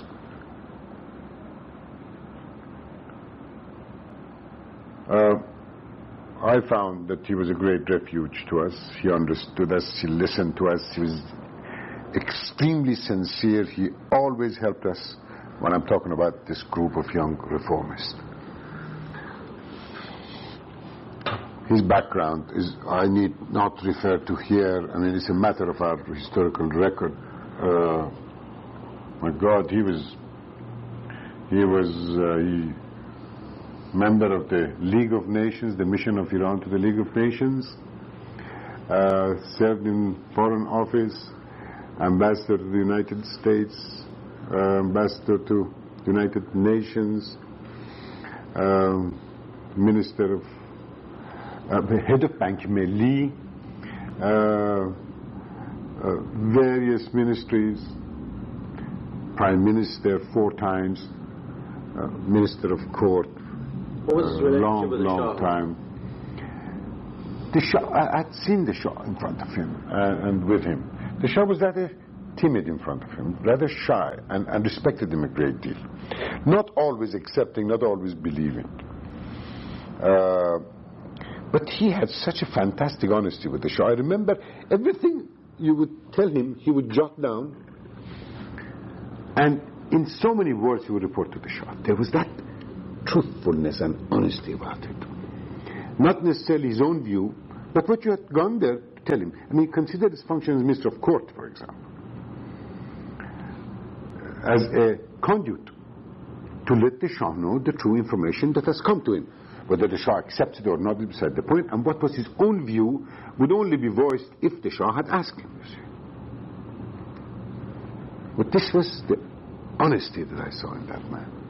Often he was referred to as naive.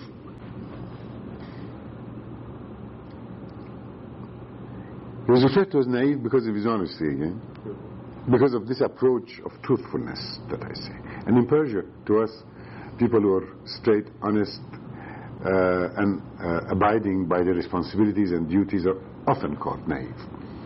You know. The next man I knew, of course. Before you go to the next man, there's some statements made that about sort of the last position that he held, and the fact that, or the allegation that he was discharged by the Shah because of his openness, if I may put it that way. What do you know about that incident? I think when he was Minister of Court, a group of people alarmed by the circumstances in the country and political circumstances in the country and so on, collected one night at his home. At Allah's home? At Allah's home. This is around the 15th of Khordad incident? That's right. But, yeah, or just after. Just after. And these people were, so far as I know, General Yazdan Panah,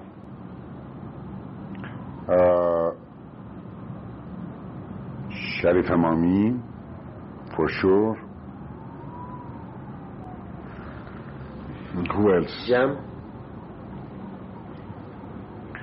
Old Man Jam? No. No, he was dead. Don't. I do not know. General Jam? General Jam was not yet. No, General Jam was not yet Chief of Staff. Chief of Staff at that time. He may have been there, but I don't see. And Jam is a very disciplined man. I doubt it. I doubt this very seriously. No. And presumably after this meeting, when alarm is voiced and discussion takes place and so on,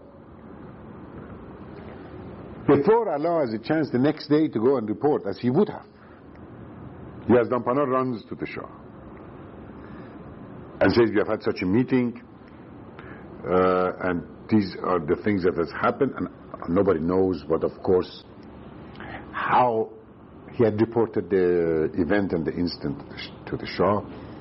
All we know is that the Shah was put off by this, became very angry, and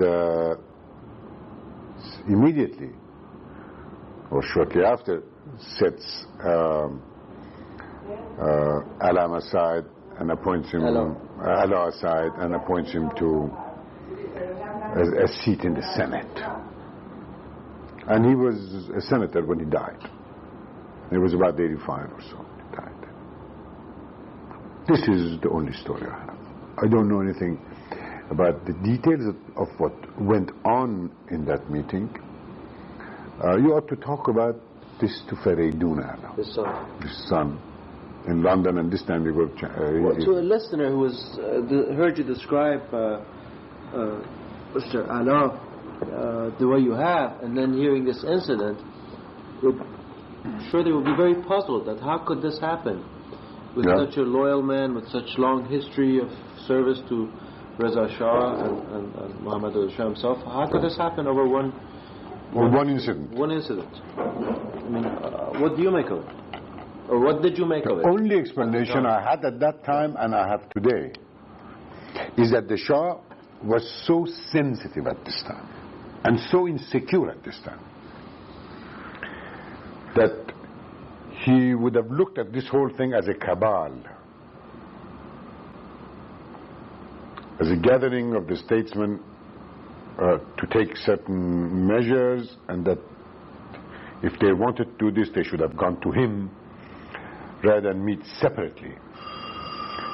It's this sense of insecurity that was developing very severely because of the incident and because of the reactions to land reform. That period of insecurity was very famous. That's the only explanation I have. He felt totally insane. He felt paranoid, I guess, about the circumstances. He must have. He just saw things that weren't there necessarily. Certainly these people wouldn't be plotting against the Shah. A man like Allah would never plot against the Shah. But he had become paranoid because of these conflicting reports that he constantly heard. And he wasn't... This goes to show you the lonely position of being a leader under pressure. You know, everything was directed towards him. And then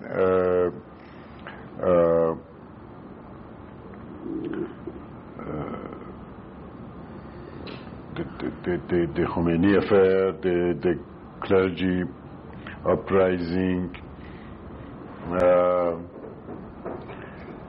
the treatment by Kennedy government in terms of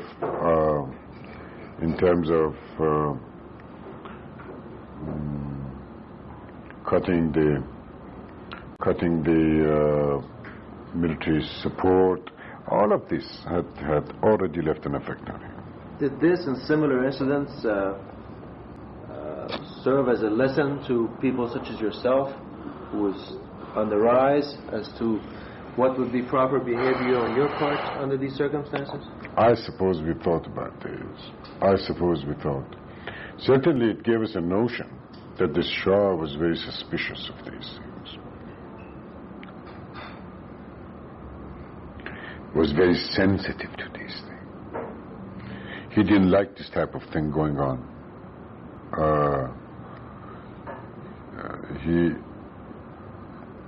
He understood it when the National Front people would collect together, but this was to no avail. They had no power. But when a group within the administration would do this, this was sort of a revolt within, if you wish, or so interpreted by him, or so reported by Yazdan Pana. I do not know, because Yazdan Pana, after that, we see him move up and remains on the top as the confidant of the Shah. Allah falls off favor into the Senate and dies there. That's it. Because at least some foreigners have raised this question and addressed this question to Iranians, that in the last days of the regime, or at least in months preceding the fall of the monarchy, why didn't a group of you get together and discuss the situation and try to sort of find some sort of a resolution to it? And it seems that perhaps the reason why people didn't do that in a way relate to this Allah incident. They did. In this revolution, they did, considerably so. There was considerable more, because now the threat was real and far more pervasive than at that time. I don't think at that time the Shah was really basically threatened. I don't think so.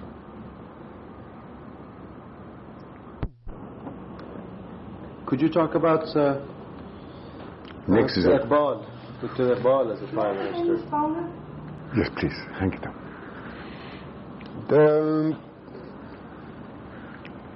Well, Dr. Iqbal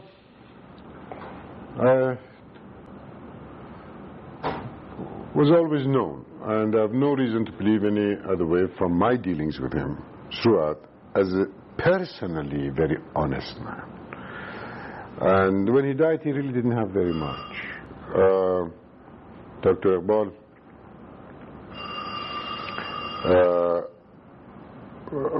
had started in medicine, but his heart was never in medicine, he was always in politics. He was a highly politically motivated individual who became Minister of Interior, and anyway, subsequently the President of University, and using those as stepping stones to become Prime Minister.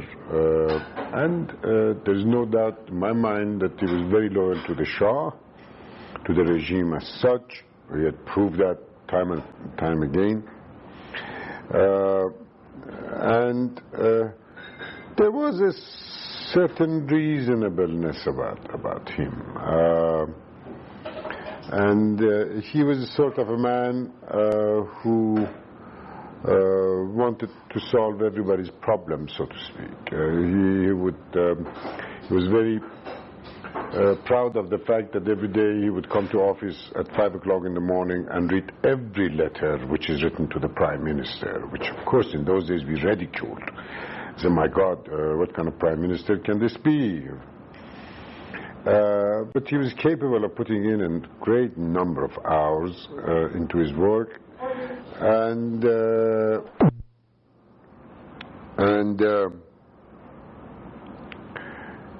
he was capable of putting a great number of hours into his work. He had the ability to do so. But you know, I never found him deeply versed in world affairs. I never found Dr. Iqbal with a deep understanding about issues as it related to, let's say, economic development of the country. He didn't have that much interest. His primary interest was to just make things continue, this bureaucracy to continue, and he didn't want to bring about such reforms that would begin to shake the structure that he had done so well within. He was a man who represented the status quo par excellence.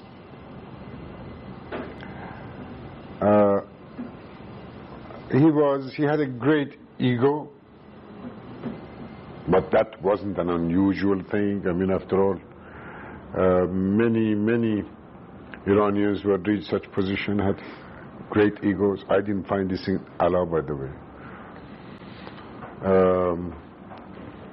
He was very pleased with himself as to his achievements, his past career, and he had a habit of every time in new circumstances, in the presence of a new person, he would recite all the posts he had held previously and all the experiences he has had. You know, he repeated this. I'd heard this 100 times, if at all. He was a man who also could use the whip, political whip, to keep the various fractions in the parliament together, or to keep his Milliyun member parties happy and together in order to get results from them and keep them fairly well satisfied. He would dole out small favors to this man and that man and such. He was, in that sense, sort of a classic prime minister. But I never thought he had far horizons. He had no vision. He just felt that things will go on as long as, he was sitting on the top of it all.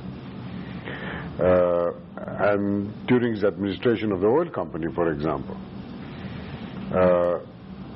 he was very well known. Every report that came to his desk, he would write on the side of it, "Be'arz beresat," to be reported to His Majesty. And the Shah trusted him implicitly because of that character. At the end, everything, every report, every time he would go, he would take all these reports to the Shah and tell the Shah what it is and get the Shah's instructions and write the instruction on the side and say, "Do this." Just like that. He, I think, was the man who contributed so much in pulling the Shah into the day-to-day affairs of the country, into the routine affairs of the country, into such affairs that the Shah never needed to be pulled into to preserve his power. But Dr. Iqbal, whether out of recognition or philosophy or lack of knowing any other way to do things, or his failure to make direct decisions himself, or his fear of making direct decisions himself, Dr. Iqbal was that type of individual. How about Sharif Mami? Sharif Mami was far more of a decision maker, in my judgment, than Iqbal. Whether I remember him as Minister of Industries and Mines, and I remember him as Prime Minister. I remember him a second time as Prime Minister during the Revolution, or just before the Revolution. And of course, as the head of the Senate, Sharif Mami was a far better administrator. He was known as a no-nonsense type of administrator. That once a decision was made, that Sharif Mami would see to it that it's carried out. I can see Sharif Mami arguing things with the Shah far more than Iqbal would ever do. There was a great deal about his connection with vested interests. There was a great deal about this that we all heard. That at one point I remember Mansour in his cabinet, without naming name, simply in a derogatory statement, which was obviously about Sharif Mami, referred to the fact that yes, some people who are using their previous positions and so on are collecting on a monthly basis 100,000 tuman from various business organizations and so on. There was a great deal about Sharif Mami in this connection. And Sharif Mami again was a type of man that had his own enclave around him that would tend to solve the problems for those groups. And maybe his last statement before the parliament that this Sharif Mami is not Sharif Mami of 20 years ago was in a way an answer to these innuendos and accusations. But the atmosphere was rife with this type of rumor about him.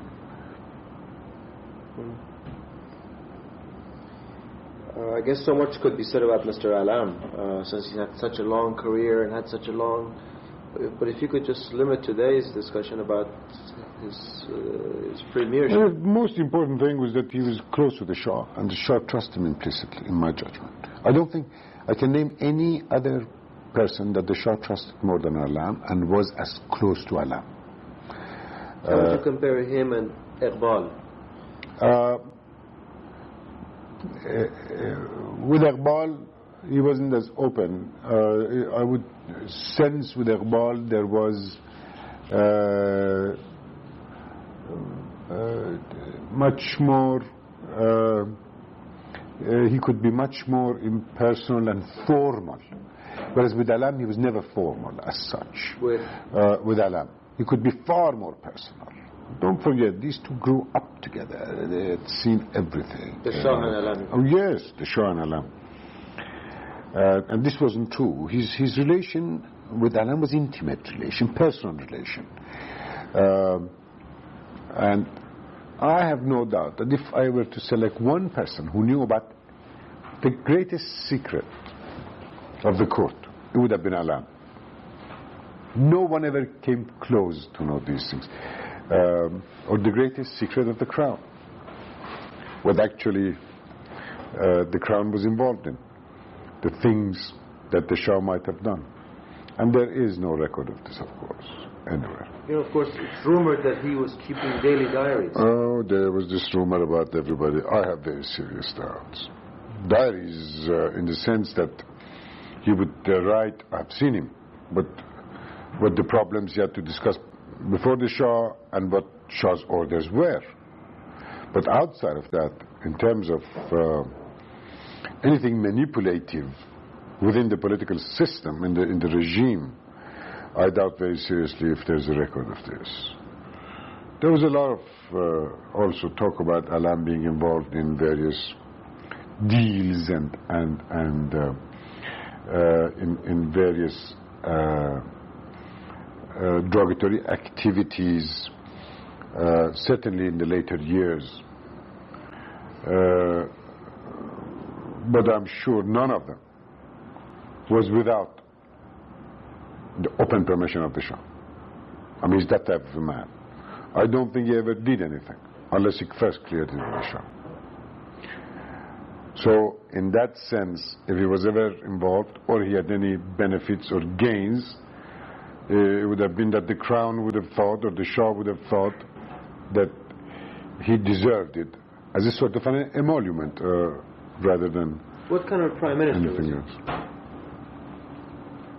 He was heavily political. He had no real understanding of economic development, financial aspect of the government at all. Highly political type of man, both in two fields: one, domestic politics; two, foreign politics. I mean, his relationship with the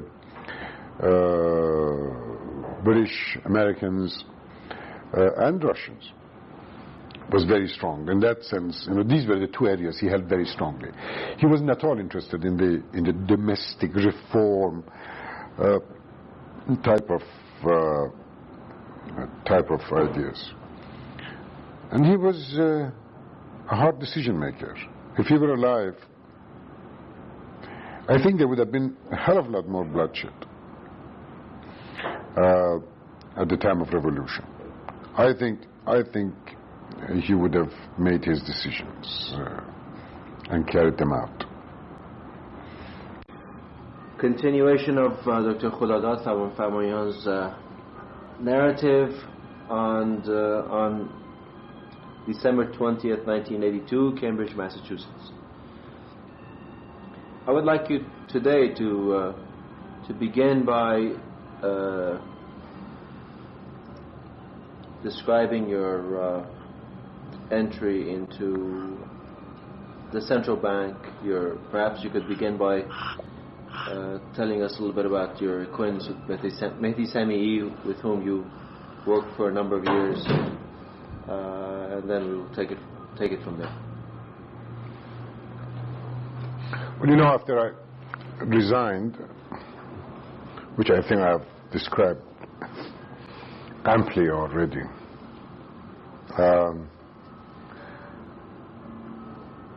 I walked the streets of Tehran. I really had no job whatsoever. I had no salary whatsoever. Although I remember as you're telling me that I shouldn't resign because I'd lose my salary. But I had no choice but to resign because I wanted to make a point of resignation. I didn't want to transfer. I didn't want to become an advisor on the side or anything of this sort. I wanted to break away, and I wanted a clean break, and I wanted to make a noise. This was really the intent, to make noise. Well, in that about a year that I was jobless, I wrote some very major articles for Kehan International. They're available, by the way. At least I saw them in the Ford Foundation archives. They're supposed to send it to me. I'll give you a copy. Make sure you have a copy of this. Because they do show my thinking at that time and my differences with the government at that time. A whole page of Kehan International. Where Mehdi Sami at that time was already a close friend of mine. Don't forget, Mehdi is some good 10 years senior to me. Mm-hmm. Had already been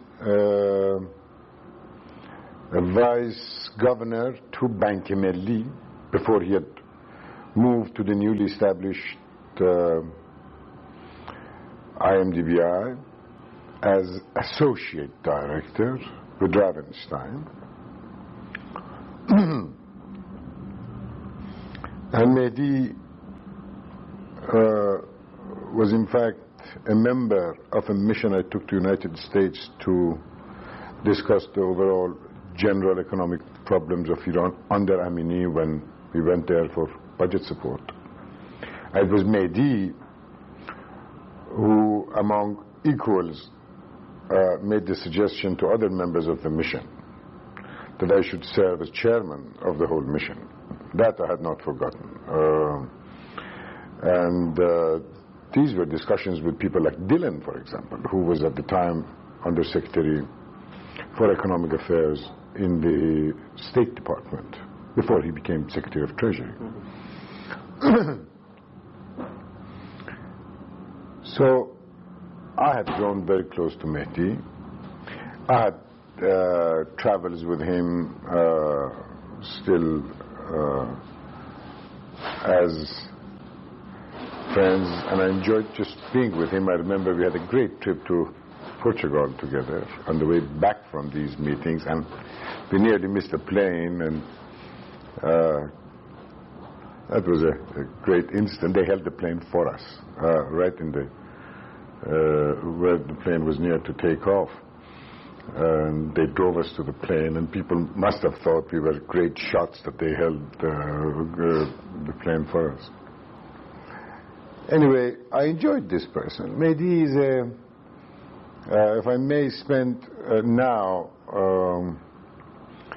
a little time describing his character, because it is essential, like I did try to describe Ebtihaj's character. Mehdi was trained by Ebtihaj, and in that sense he had some of the great qualities of Ebtihaj, such as, for example, his sense for figures, his understanding of accounts. He was trained before that as an accountant in England, as chartered accountant in England. He had all the necessary equipment. Mehdi was far more than an accountant. He had read a great deal. And he had studied economics also while he was in England. And spoke both French and English perfectly. His English was meticulous. Again, like Ebtihaj, you would see lack of mistakes. You know, he immediately saw mistakes and noticed sloppy language. His Persian was just as strong. Generally speaking, he was a very decent person.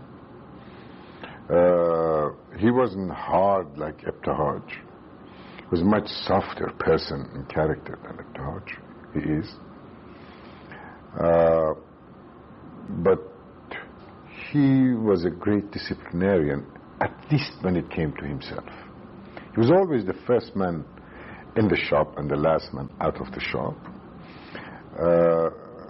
He believed in leaving records of things. When he made a decision, he always recorded his decisions. And he made sure that whatever he had read, he would initial.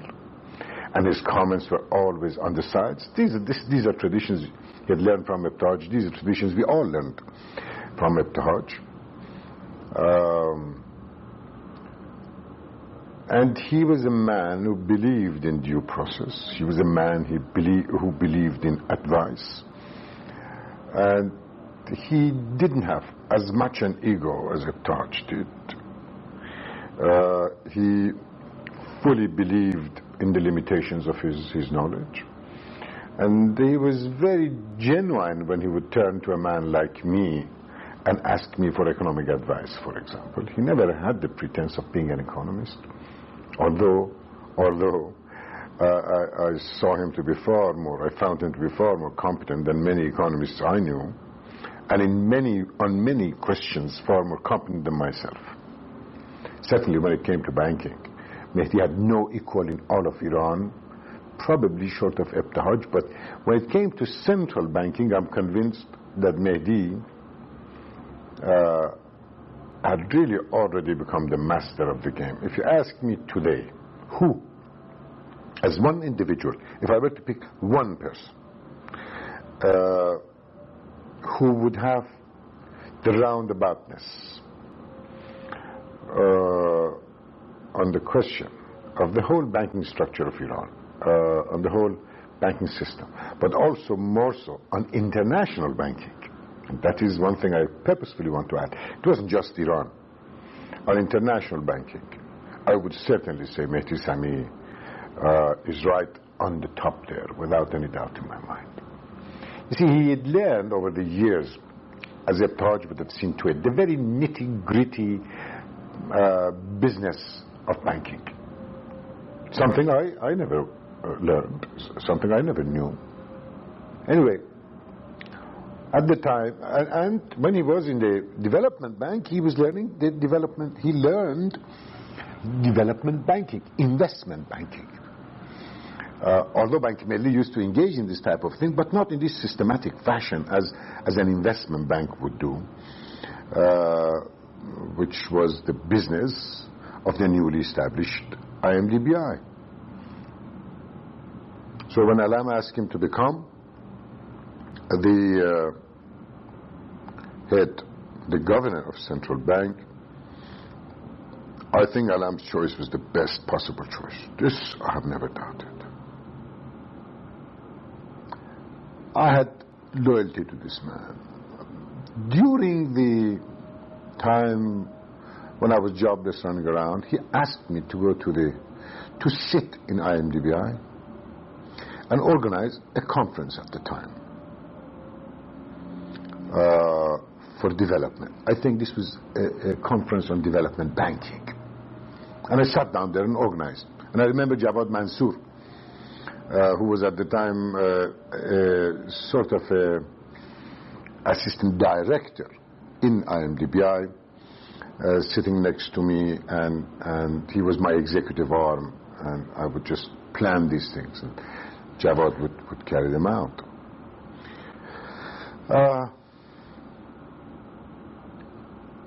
He came also from, as you know, a distinguished family. He had a sense of noblesse oblige, always did. Anyway, Mehdi, during the time we were organizing the conference, he was told, or right after, he was told that I think it was during that time, he was told that he's going to the central bank. So Mehdi asked me to sit down and draw up policies for central bank with the help of Manu Charaga, who was at the time, if I'm not mistaken, head of the research department at the central bank. So Manu Charaga used to come to IMDBI, sit with me. I had no particular position. The question of my deputy directorship had not come up. Deputy governorship had not come up. And we used to consider policies. And I remember distinctly that we fortified Mehdi. And Mehdi was a type of a man who would think in those manners, that if I'm going to the central bank, what is going to be the policy of central bank? You know, normally people got appointed and just went and sat behind a chair. This was the normal way of doing things in Iran. Not Mehdi. Mehdi wanted to go in there with a set of concepts, working concepts. And don't forget, this is the time, I'm talking about 63, 64 now. This is the time when Iran had now tasted the bitter stabilization program. It's trying to come out of the depth of a recession, a bad recession. And Mehdi wanted to have a new central bank policy. I was firmly convinced that this is the time for expansionary policy. Aga was rather scared. Well, I'm like a bulldozer. I was certainly in those days. I would just push and push and push. And we took all the figures. We sat down, analyzed these figures. We put it in the hand of Mehdi with our recommendation. My recommendation was, look, this is the time for expansionary policy. The country needs development. We have had a recession. Let's push. And the role of central bank should be to encourage development.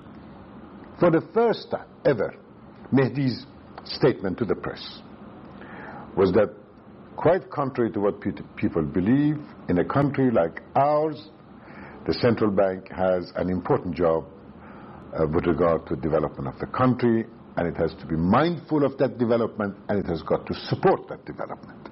He did that. He made that statement. I hope that one day you will have occasion really to interview this man.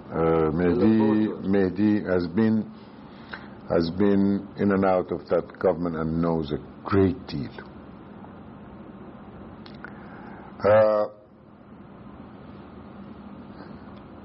After a short while, Mehdi was a month, I think, or even earlier.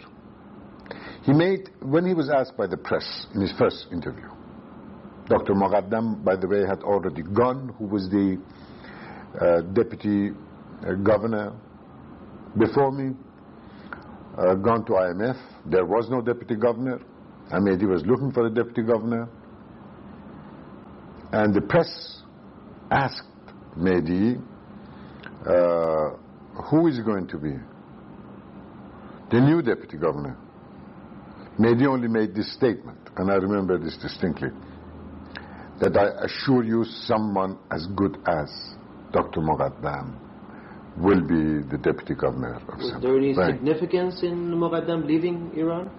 Moqaddam had left, Moqaddam had come to conclusion after Amini's departure, after our departures, that, you know, the atmosphere just was not ripe for it. Moqaddam was a very sensitive person. God, I like to talk about that man. He is, I did talk, didn't I, at length? He is a wonderful person. One of the best and brightest of our country. And he was the man who had the courage to carry the stabilization program. You know, Moqaddam had created a situation to give us elbow room when we arrived at the Central Bank of Iran. If it weren't for the work that Moqaddam had done, for the hardship that he had accepted, for the tough policies that he had followed, we would have never been able to flourish the way we did and be successful as we were during that whole term of nearly 8 years combination of myself and Mehdi, both as deputy governor and governor. But it was Moqaddam who gave us the elbow room. I've said this to him. I've said this to everybody. He left us a legacy which allowed us to move. Anyway, I was at that time, that was a summer, I was teaching at Hamadan. I used to go and teach these management courses. Do you remember? Yes. These Hamadan. And Mehdi had already suggested my name to the cabinet. And for 4 months, Mr. Benya, the now Minister of Finance to Mr. Alam, had held the proposal to the cabinet. And Mehdi quietly pressed and refused to change his mind about me. Finally, I had a meeting with this man, and I went off to Hamadan, and I remember when I was in Hamadan, Mehdi phoned me in Hamadan saying that the cabinet had approved my appointment as deputy governor. It was still Alam's cabinet. Anyway, I stayed in that post for nearly 6 years. It is interesting. I remember the lectures of Mehdi to me. Now, mind you, I was in politics par excellence. Regardless of our pretense that we were technocrats and so on, the very nature of allocative job is political. And we were dealing with allocations. The very nature of plan organization, in spite of all the attempts to be insulated from politics, to be independent of the going-ons within the government, was purely political. Where there is money, there must be politics. Now Mehdi, among other lectures, among other things that he told me, he said, "Do you know central banking?" I said, "Yes, I do," because that was one of my fields, central banking, monetary policy. He said, "But you must remember the art of central banking as against the science of central banking." And to which I said, "What do you mean by the art of central banking?" He said, "Well, I fully recognize that central bank is a place where there is money and everybody naturally has their eye on the central bank, and the government constantly presses the central bank for money. We as individuals, as governor and deputy governor, not only must keep out of politics ourselves, but we must keep the institution totally out of politics. And that we must pave and create and continue a tradition, a non-political tradition for the central bank. Keep it out of politics. Money should not, the currency of the country should not become a political game. It should not be subject to political plays. And if you or I as individuals are involved in politics, then automatically central bank is pulled into politics and money supply becomes subject of political caprice of various governments." This was his advice to me, which I fully understood, because then I started to read especially about great traditions of central banking in England. And this comes out every time. This business comes out every time. Central bank is sort of kept clear of things. And independence of central bank. He said another thing. He said, once you play politics, central bank loses its independence. For 6 years, I sat in my office quietly. Another thing he advised me was, look, no more trips to Washington. No more trips to Washington. Because he believed, he knew that every time I went to Washington, I made waves while I was in the plan organization and so on. That news would get to Tehran before I returned to Tehran to explain what I did. And naturally, news which was interpreted by various individuals who wanted to interpret it the way they wanted to. Mehdi knew what I was doing. Mehdi was with me in some of those missions and saw the results back in Tehran. He said, no more Washington. You can travel to Russia, as far as I'm concerned. You can travel to the east, but as it were, for 3 years more. Although there was business to go, I didn't even attend the meetings, the annual meetings of the fund and the bank, of which I was a member, you know. And believe it or not... So who would go? Mehdi would go. Mehdi would go. Mehdi would. And later on, I didn't go for another reason, which started at the time of Mehdi, and I was dead against. Mehdi was governor of the IMF, and the Minister of Finance was governor of IBRD. And Amuzgar manipulated through the cabinet to become governor of both. Well, some countries, South American countries, have that tradition. Others, this was not true. They would send two chief representatives. One as governor to the fund, one as governor, but they would go as a group. However, every time that Amuzgar went, Mehdi went along naturally as second in command, if you wish. I didn't like that. I wanted the independence preserved.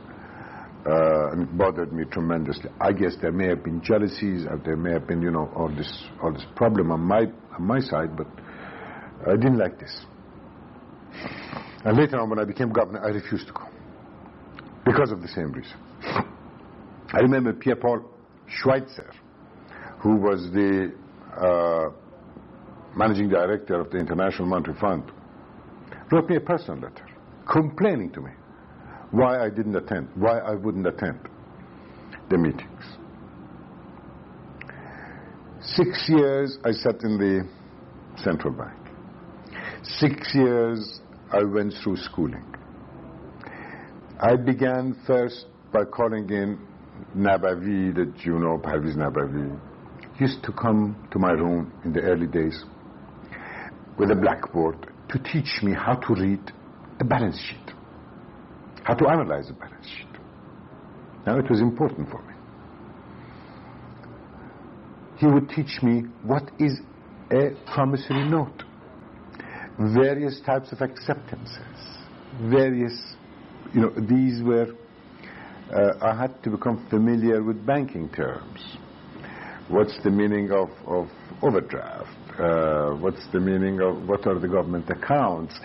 They took me right along, and Mehdi helped along. And I was a very good student because I really would listen. I was doing this genuinely. This wasn't phony humility. I wanted to learn about the bank. I was, of course, in charge of economic policy. The research department was under me.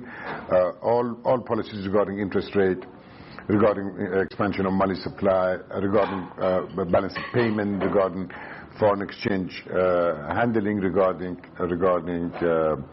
evaluation of our currency was under my immediate direction, including training of people in the bank that I had by almost force taken under my own wing, because that was the thing I loved. We instituted a program of sending people on a regular basis. These people are now the most famous people we've got, who spread all over Iran. These were selected in the most difficult way. They were first-class students throughout the country, and they had already proved themselves through national examination. Then they would come and take a special examination at the bank. Then again they were interviewed separately by us to see their psychology, to see how they looked at the world, to see if they were capable enough, if they were ambitious enough. Anyway, we at the end had a group of nearly 70 people. When I left the bank, there were 70 students of the bank in England being trained in economics and accounting and banking.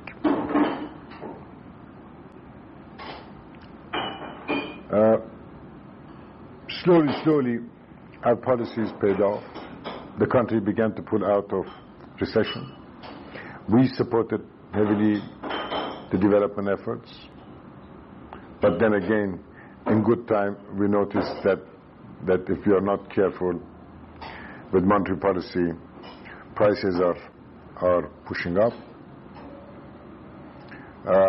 On the other hand, we began to lax as oil revenues improved, as our foreign exchange reserves improved. We began to lax our regulations regarding foreign exchange. And the bank maintained its respect. The bank during this period, I think, went through one of its most respectable and constructive periods, central bank. And we used to have bloody wars, of course, within the government of Hoveida. As all governments, they were always thirsty for funds, and we would refuse to give them funds. We couldn't just open the door of the bank. We would delay, we would negotiate, we would fight, we would refuse, we would take the problem before the Shah, you know. At the end of the day, we had done rather well. Prices kept their position. Foreign exchange reserves slowly built up. I remember one time when we had $10 million in the reserves of the Iranian government. I never forget, we wanted a renewal of $5 million from a very famous bank in England. A renewal on the due date of $5 million from a very famous bank in England who had been holding the central account of Iran for 40 years. They refused us the $5 million. And another bank, an American bank, came forward and gave us $100 million. And when the telex came across, Mehdi held me and cried because of the fear of the circumstances that existed, that we could not face our import bills. We could not face our due payments. Of course, promptly we removed our central account from that great old English bank and kept our central account and shifted our central account to the new bank. Continued business with them, but slowly we did what we had to do. Anyway,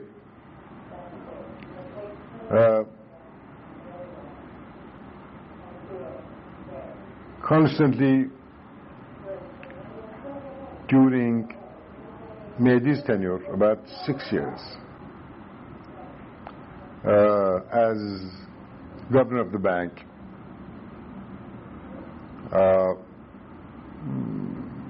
Prime Minister wanted him to take other positions, higher positions, etc., and he played shy about that. He didn't jump into that sort of thing. And we would talk together. There were also bids for me to accept various things. I didn't either.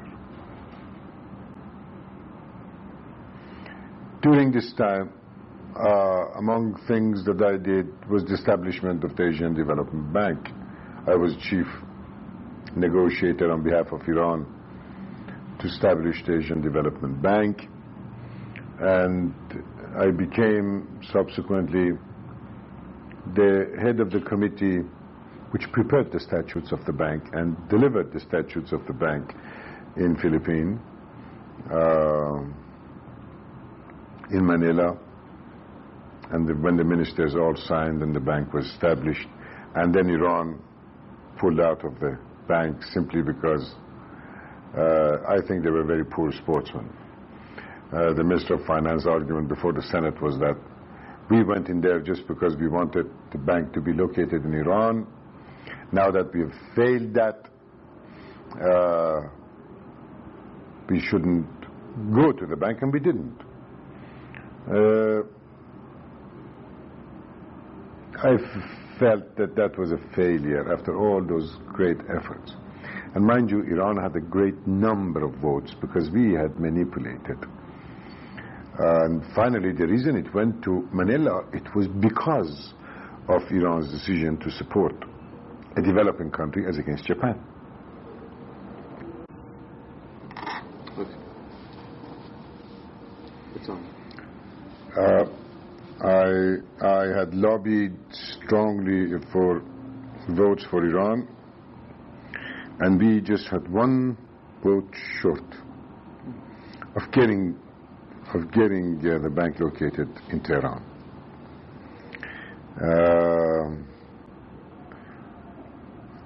We were, and Philippines was third. We had to have a higher majority. We had the first number of votes, but there wasn't enough as a clear majority.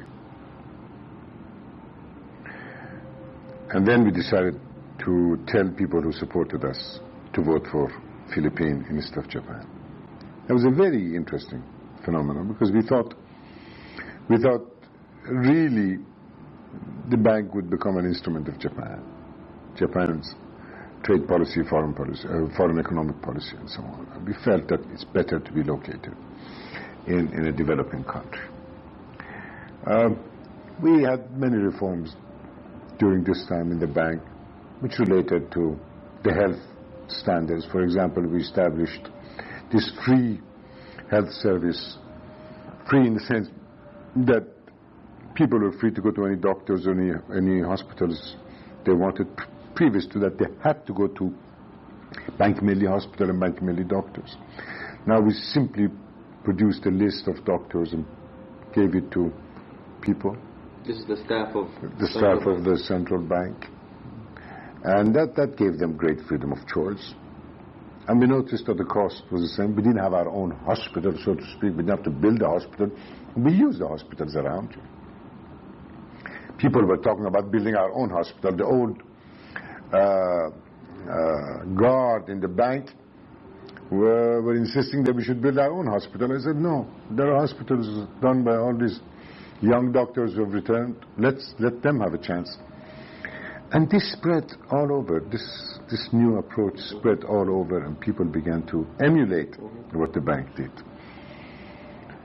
The bank was a lovely place. It was a clean place. It was a disciplined place. The bank had nothing to do with plan organization, in my judgment. The bank operated well.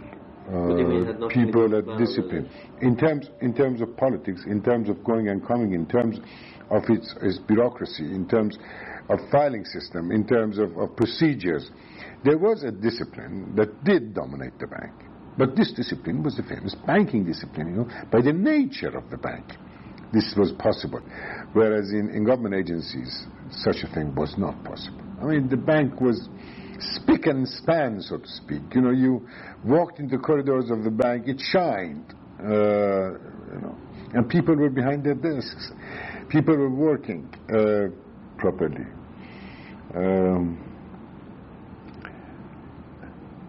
We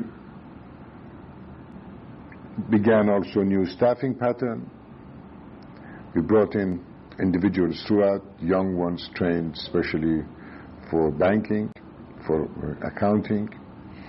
And we began to another reform that the bank caused in the country.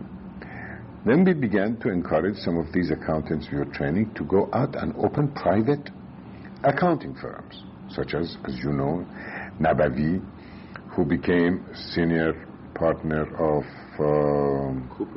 Coopers and Lybrand, Majzoub, several others who were trainees of the bank. We were encouraged to come, and they established very good firms. And then at the end of the day, most of the industries, like the ones that belong to yourself, were using those very guys to produce balance sheets and accounts by the end of the year. So you see, that had a very widespread effect throughout the country. Well, at a point of time, as FIA left the plan organization, Prime Minister offered the job to Sam'i, and Sam'i became the managing director of the plan organization, plan and budget organization. I became the governor of the bank, and at that time, it's interesting for me to tell you, the only thing, and this is a comment on Sam'i, the only thing that happened, I changed rooms. Nothing else happened. Yes, my signature appeared on the currency of the country.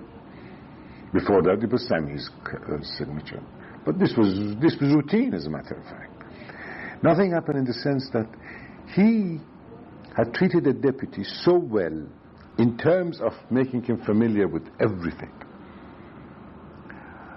that there was no big change and there was no change of policy, you know, as you would in Iran get new people coming in and changing things. The bank's function continued very smoothly right through, and what was more, there was a great deal of cooperation now between the plan organization and the central bank, simply because Mehdi understood what was going on in the central bank, and I certainly had a deep understanding of what was going on in the plan organization, and we could get along very well. With what thoughts did he go to the plan organization? What did he expect to accomplish? Did he also try to have some policies written or developed before he went to the plan organization as he did when he came to... I doubt it. I doubt it. Although the men that he brought, such as Dr. Muqaddam, he consulted on all of these with me. Muqaddam as his deputy in the plan. He brought him from... From at the time the IMF. Muqaddam was at IMF. Abadian from the World Bank. These were my recommendations to him. These are people I knew. Abadian became assistant managing director for planning. Muqaddam deputy head of the plan. He brought the head of, then our head of research department, which was Hezare for the budget, to become deputy prime minister for budget. I'm not sure. As I look back, that political post was a good choice for Hezare, and I want to take responsibility for that. But I liked this man. He was so decent, he was so honest, and he was so hardworking, he was so faithful, and he knew his stuff. He knew economics, to be sure, but he wasn't a budget man. He wasn't a negotiator. He wasn't a politician, and he didn't do all that well in my judgment in the post of deputy premiership. Now, to be deputy premier for budget, for God's sakes, you have to be a little more than just, you know.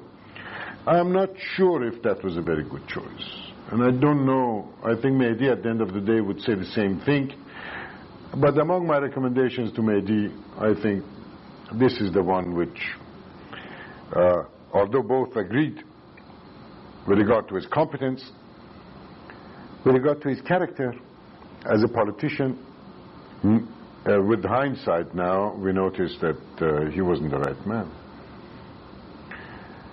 So Mehdi, after 19 months there, couldn't make it there.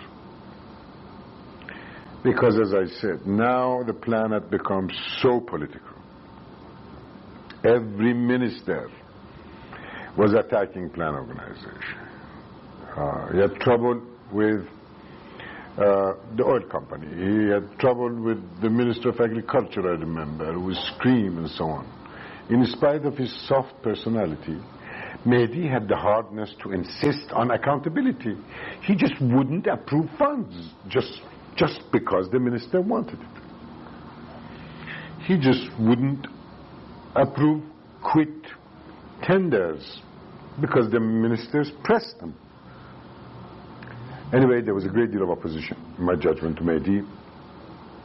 And at a point, Mehdi was forced out of the organization, in my judgment.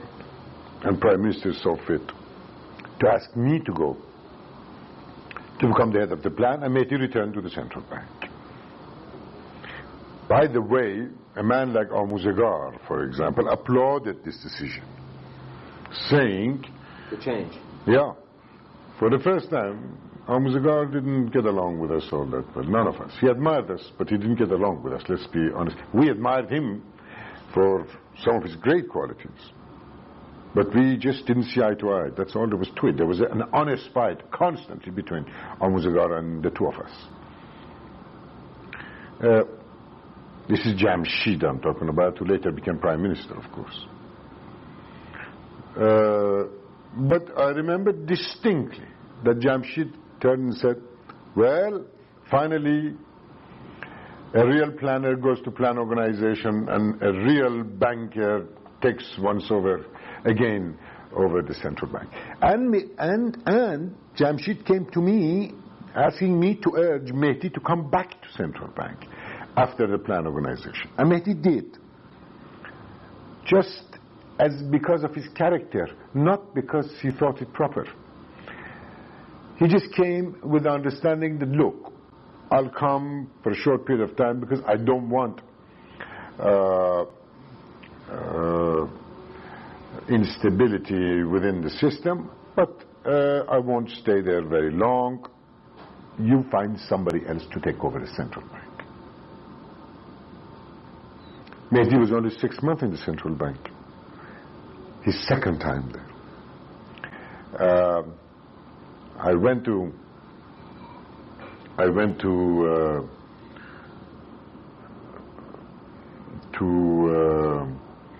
the plan organization, and I became the head of the plan organization, remained there nearly 3 years, until about 73 that I quit. And Mehdi subsequently left the central bank after 6 months, 8 months,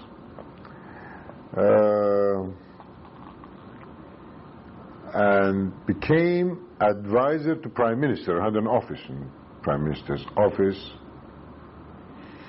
And at the time when I left the plan organization, I remember distinctly Mehdi accepted to become the head of the Agricultural Development Bank, which was a creation of the Central Bank of Iran, and was a lesser job when you consider his background, but he was very much interested in agricultural development as such. And later on, he had become extremely well versed in agriculture, although I was extremely critical of Mehdi for one, having accepted the job, two, on some of the policies, especially aid to agro-industry. And the problem of agro-industry, which became, at the end of the day, the biggest problem Mehdi had in the Agricultural Development Bank. Anyway, my story at the plan organization, and I suppose the fact that I lasted. The plan knew me better. There was no doubt about it. From the bottom to top, I had this advantage over Mehdi.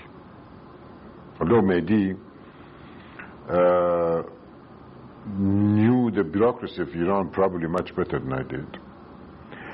But that one organization belonged to me in some sense of the word, because I was there at the beginning of it, because I put my heart into it, because I was familiar with each individual's character. I knew who was who, I knew who knew how much, I knew who was faithful, I knew who was loyal, I knew who was disciplined, I knew who played around, I knew who played games, you know, and I could slowly begin to weed out the ones I didn't want, slowly replace the people I didn't want with other people that I had greater respect for, or I had come to know outside of the organization, both of the plan and of the bank.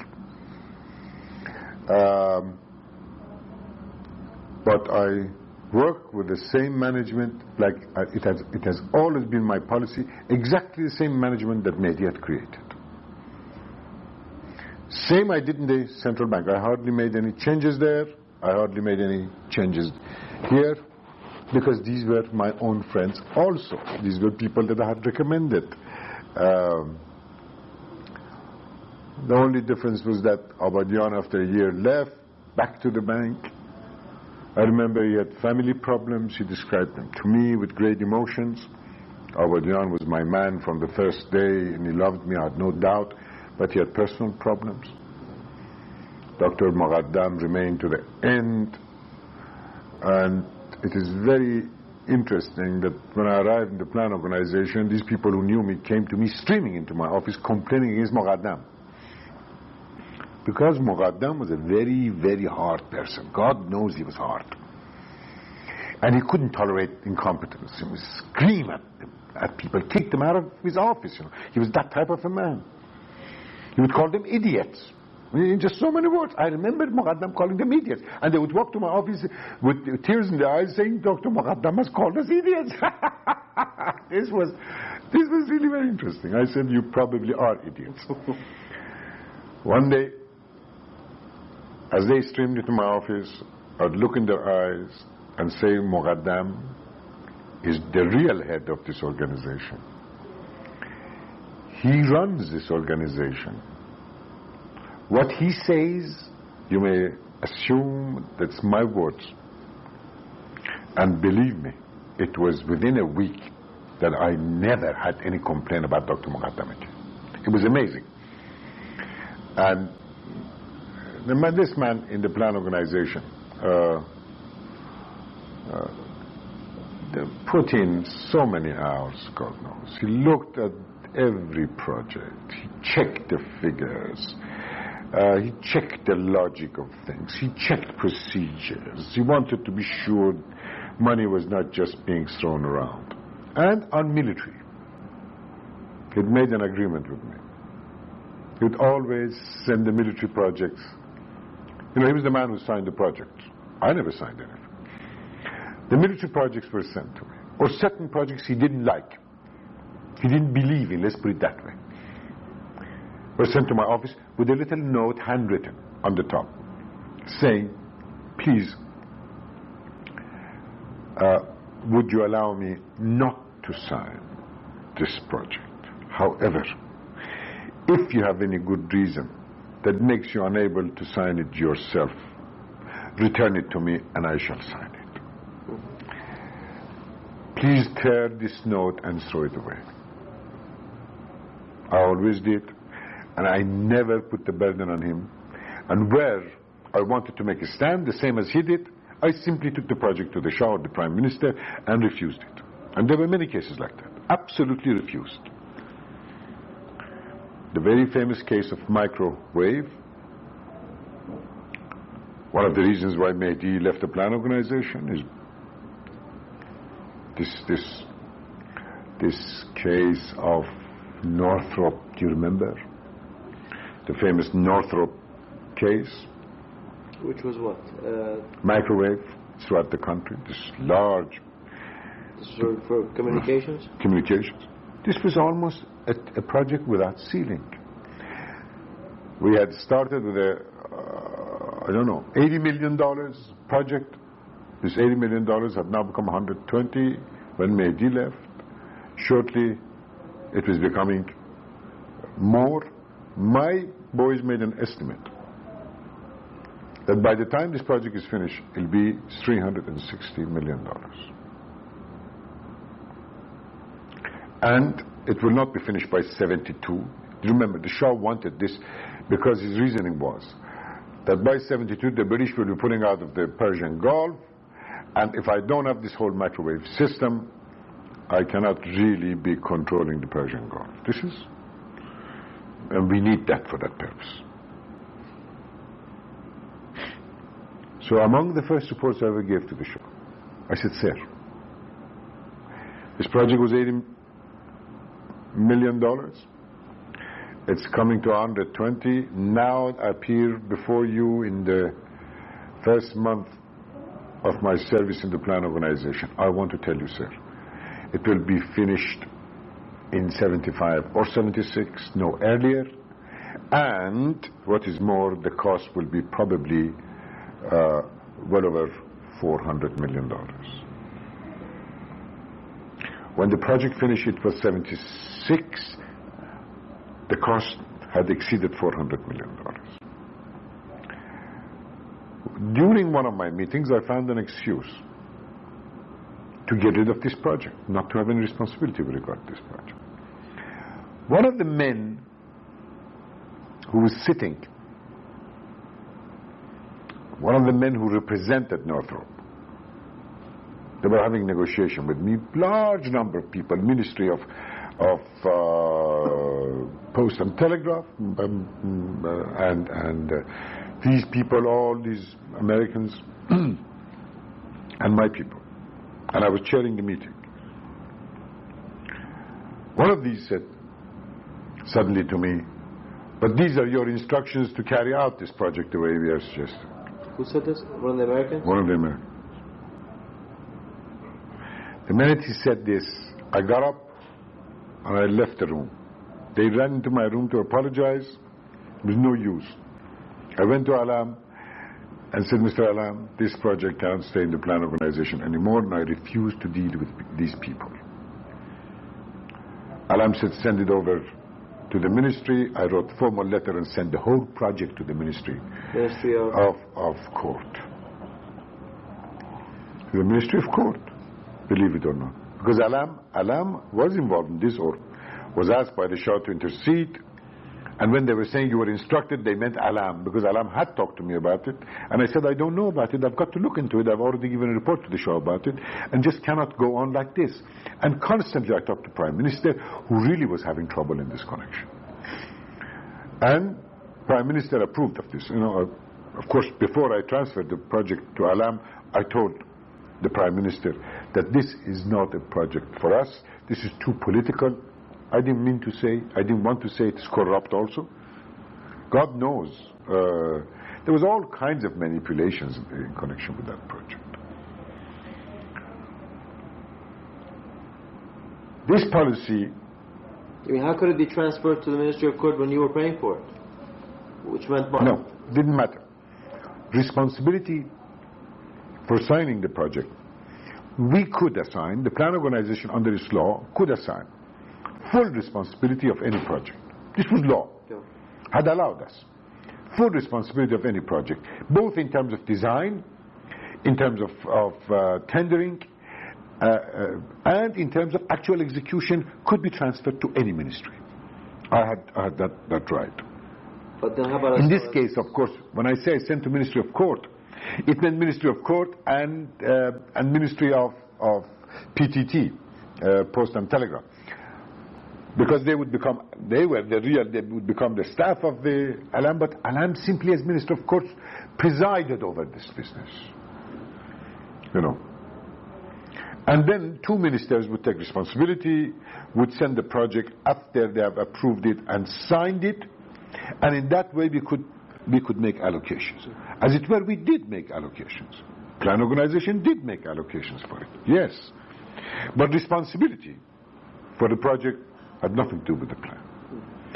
I use this practice in many other cases where the project stunk, and Dr. Muqaddam will send me a note on it. I'll simply say, transfer the project to the Ministry of Industries. I didn't want a thing to have to do with it. You see, let me be honest with you. This was out of a recognition that I couldn't single-handedly take my sword and start and be David against this Goliath of corruption, or not necessarily all corruption, but bureaucratic and of interest or political interest. I couldn't single-handedly fight this. When I knew the Prime Minister plays the game, he did play the game, a magnificent game. He would, on another occasion of similar project, which had started with 13 million Tuman and now had reached 400 million Tuman, I mean something like this. Within a couple of years, Prime Minister would tell me in front of some of the interested parties who were standing there, say, I told you to approve this and send it over, why haven't you? I would look at him blank and say nothing. But as they left, and we were, for example, walking, I remember in this particular case, it was in the airport, and we were walking towards the Shah's plane to receive him.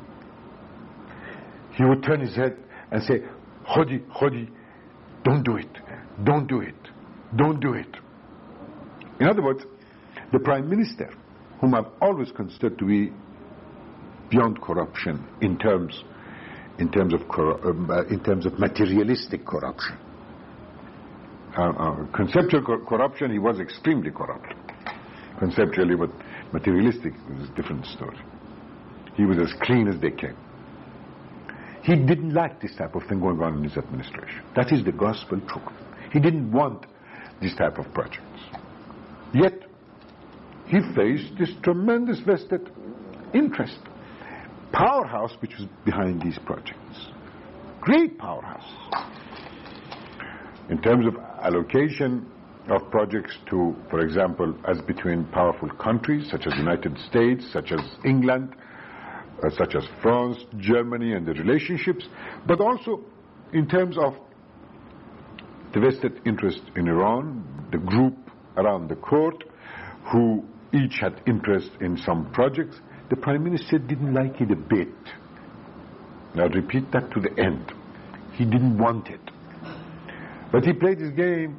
He played his game, saw it from one place to another as a football.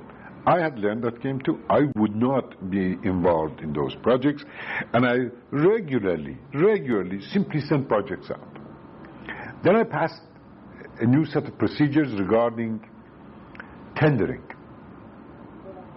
The procedure was this: if a minister who is responsible to the parliament writes and gives reasons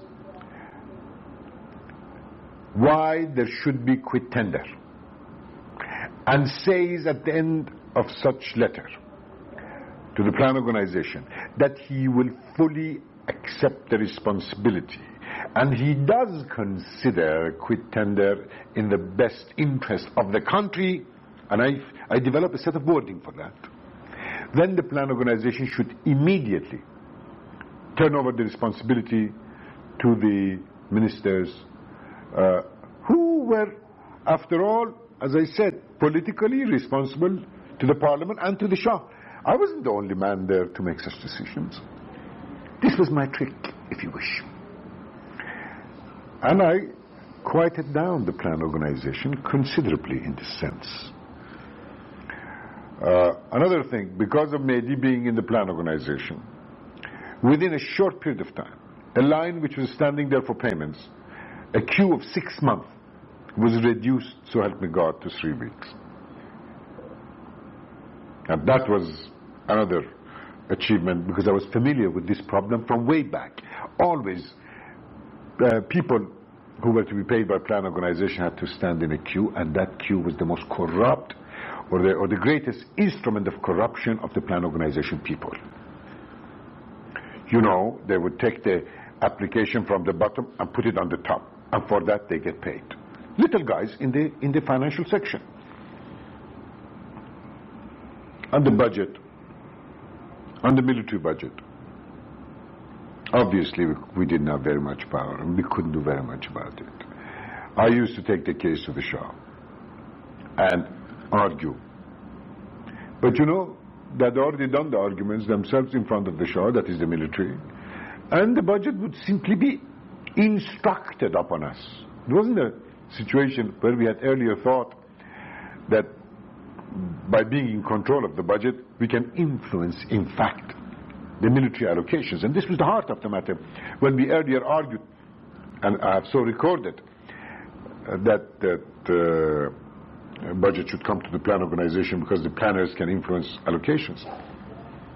However, although we were unable to influence much the military allocations, and I did my best, I went around to the generals, I talked to them, I said, for Christ's sake.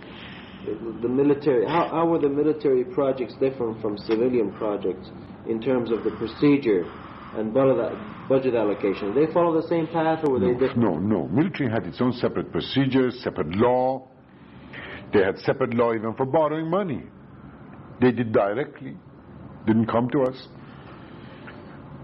The governor of Central Bank, Mehdi Sami as a person, who was governor of Central Bank, was the only advisor that the Prime Minister and the Shah insisted should look into this borrowing business of the military. And Mehdi, at the end of the day, would simply write his reports and give, and slowly they set Mehdi aside also. And then Mr. Tufanian would go directly himself to Washington and to borrow, or to banks and borrow funds for his purchases of various. Then wouldn't the central bank or somebody have to guarantee those loans? Wouldn't they come into the act at some point? You see, very often, again, when we're in central bank, we had instituted certain regulations. Central bank would never guarantee the signature of the government, because of the reasoning that it is the central bank which is a part of the government and not the reverse. So if Ministry of Finance guaranteed, central bank would not guarantee anyway. It was guarantee of the government of Iran. However, at the end of the day, the central bank had to stand by it. You see.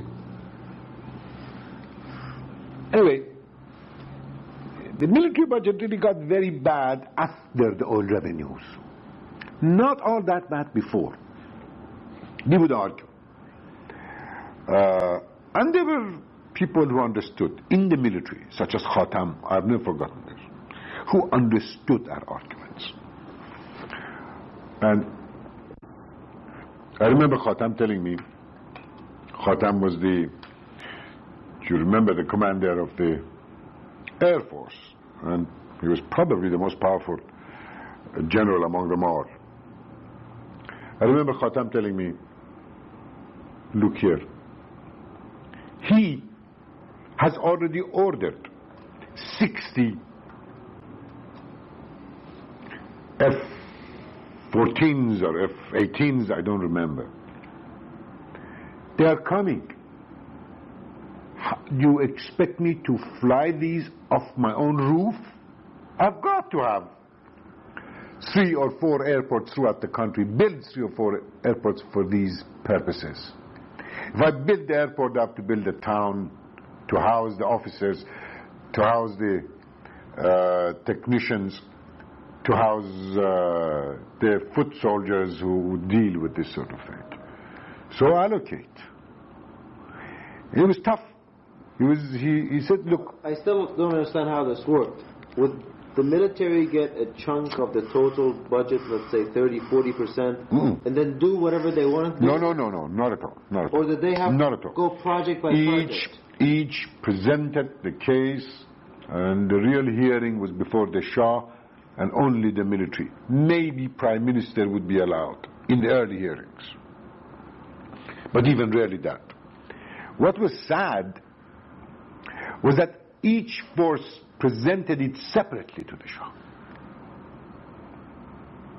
There was no financial coordination, in other words, in my judgment, between all military developments.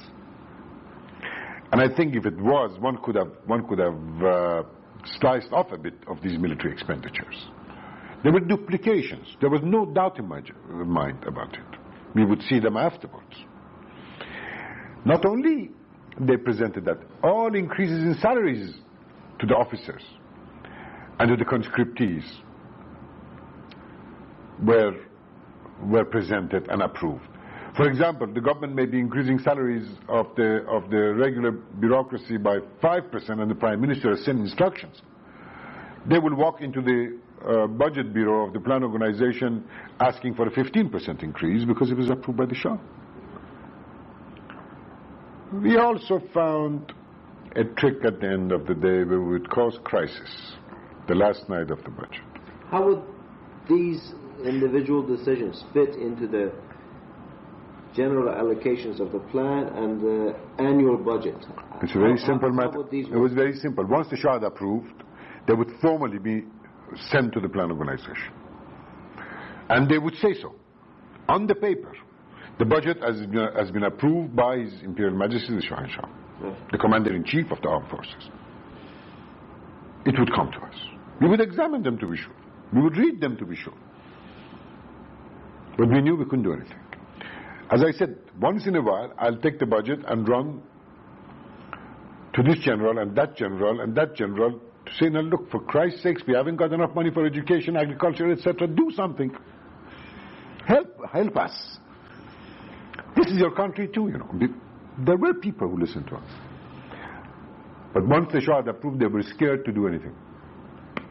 Except one person, as I'm saying, Khatam, who would say, look, go tell him to cut down on the number of the planes, and I will cut down on the number of my airports, my buildings, and so on. He said, if you succeed, I don't get hurt, I don't mind it at all. So this was at a stage when you were preparing the budget for the following year. That's right. Issues would come That's up. right. But once the budget was approved, would there still be additional expenses coming in which were not in the budget, and therefore you had to... At times this happened. But don't forget, the government also had the right to borrow funds over and above the budget. Although they would put that this is financed partly from loans and so on. Also their deficit. If they anticipated borrowing, let's say, $1 billion and they fell short of it by $200 million, that would have come out of the regular budget in the middle of the year. We had budget revisions, to be sure. to be sure. Anyway, we also had developed a technique of causing crisis the last night of the budget. Famous tricks, showing that agriculture had nothing, and all the ministers would be going to the Shah saying, look, no money. I go to the Shah and say, sir, where do you wish me to get the money from? I haven't got the money to allocate to agriculture, to electricity. Do you remember later on in Tehran we developed all this electric shortages? Yes. I remember so distinctly. I remember so distinctly. So help me God, the minister at the time, who was Wahidi, who was arguing and saying we don't have standbys. Within the next 2-3 years we'll run into shortages. And my own men who had studied the electric program, the electrification program, and the capacity, would sustain the ministry's report. I would turn and say, sorry, I have no money and I cannot allocate for you. And as it were, it happened. We saw it happening. Of course there was no money. How would you allocate? What had happened was, as a result of military budget, the rest of the budget has become a residual. You see? And military budget ate a considerable amount, and they had an insatiable appetite. My God, they had at the end of the year, they were just hustling to spend the money so that they would not be accused of not having absorbed, quotes, the budget that they were given. There were so many examples of this. By the way, on that suggestion, I went to the Shah and said, sir, why don't you cut on the number of F-14s? He looked at me as if I was a naive boy, you know. I knew he wouldn't. I knew the reasons. He looked at me and said, I said, sir, do you know with each one of these F-14s, we can build so many clinics and hospitals throughout the country. And I haven't got the money to do it now. He said, when I think of, he's dead now, and I will quote him to the exact words. He said, when I think of the dangers that are threatening this country from outside, he didn't say within. Funny enough. Then I say, to hell with clinics. These were his words. I guess, in a way, right or wrong, it was a true perception he had. I mean, it was his perception of things. That's what I want to say. It was his perception that there was danger. He was paranoid when it came to the security of the country and the threat to the integrity of the country. He was really paranoid. He thought there was constant threat to the country. And I always wondered from where the hell this threat was coming. If it came from Russia, my God, we couldn't do very much about it anyway. And Iraq was no match for Iran. We certainly have seen it now during this war with an army which is totally destroyed, what they can do to the Iraqis. Pakistanis were nothing. They were worried about Indians and Baluchis. And the Turks certainly were no threat to Iran, never been a threat to Iran. They were a friendly country. Afghanis, I didn't know really where this threat was coming from. But you know what he said? He said, where you make your mistake is to think that our borders are the borders that are shown on the map. Our borders extend to the Horn of Africa. I saw these are the words of a man who is dead, and I repeat them. No, I'm talking about his concepts. But what did he mean by that? That is the whole of Africa.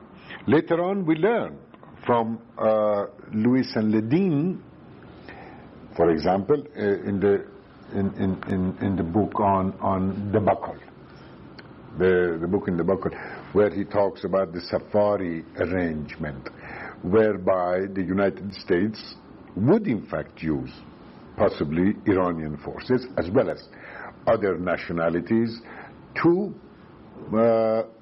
counter as a counter force against, let's say, Russian surrogates like Cuba in Africa or other places. There were these arrangements that we didn't know about. Of course, we knew nothing about these things.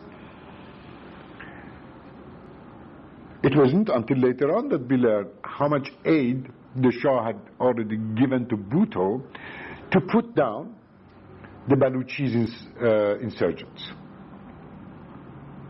The Baluchis rebellion. How would he give these aids without you knowing about it?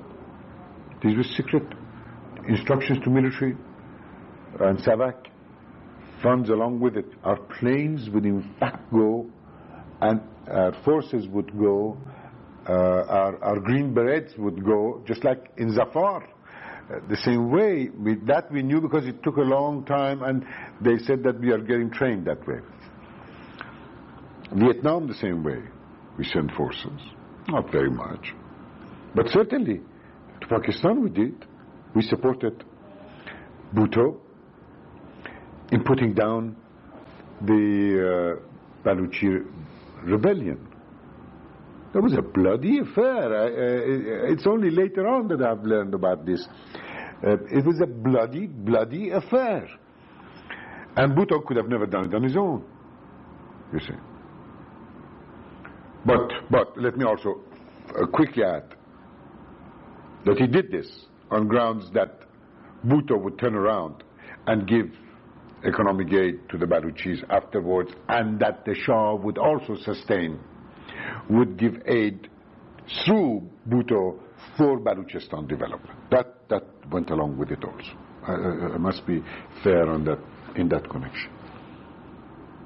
Well, the plan organization. Another job was the preparation of the fifth plan. You've seen it.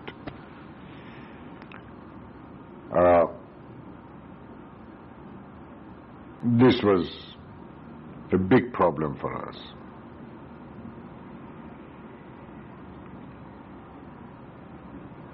Time was always short. Information was always too little. But they did produce a respectable fifth plan. Far more respectable. The same group of people who were created in the Economic Bureau, these were the group in charge of the preparation of the fifth plan. Same people who worked on the third plan? On the third plan.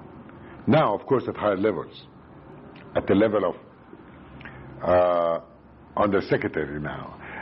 They were in charge of handling of this. There were section heads at the time of the, and this is what I want to say about, some people thought the Economic Bureau was useless. It wasn't. They prepared the fifth plan. And the fifth plan was a good plan in this sense that it did pay a great deal of attention to problems of disparities within our society, urban, rural,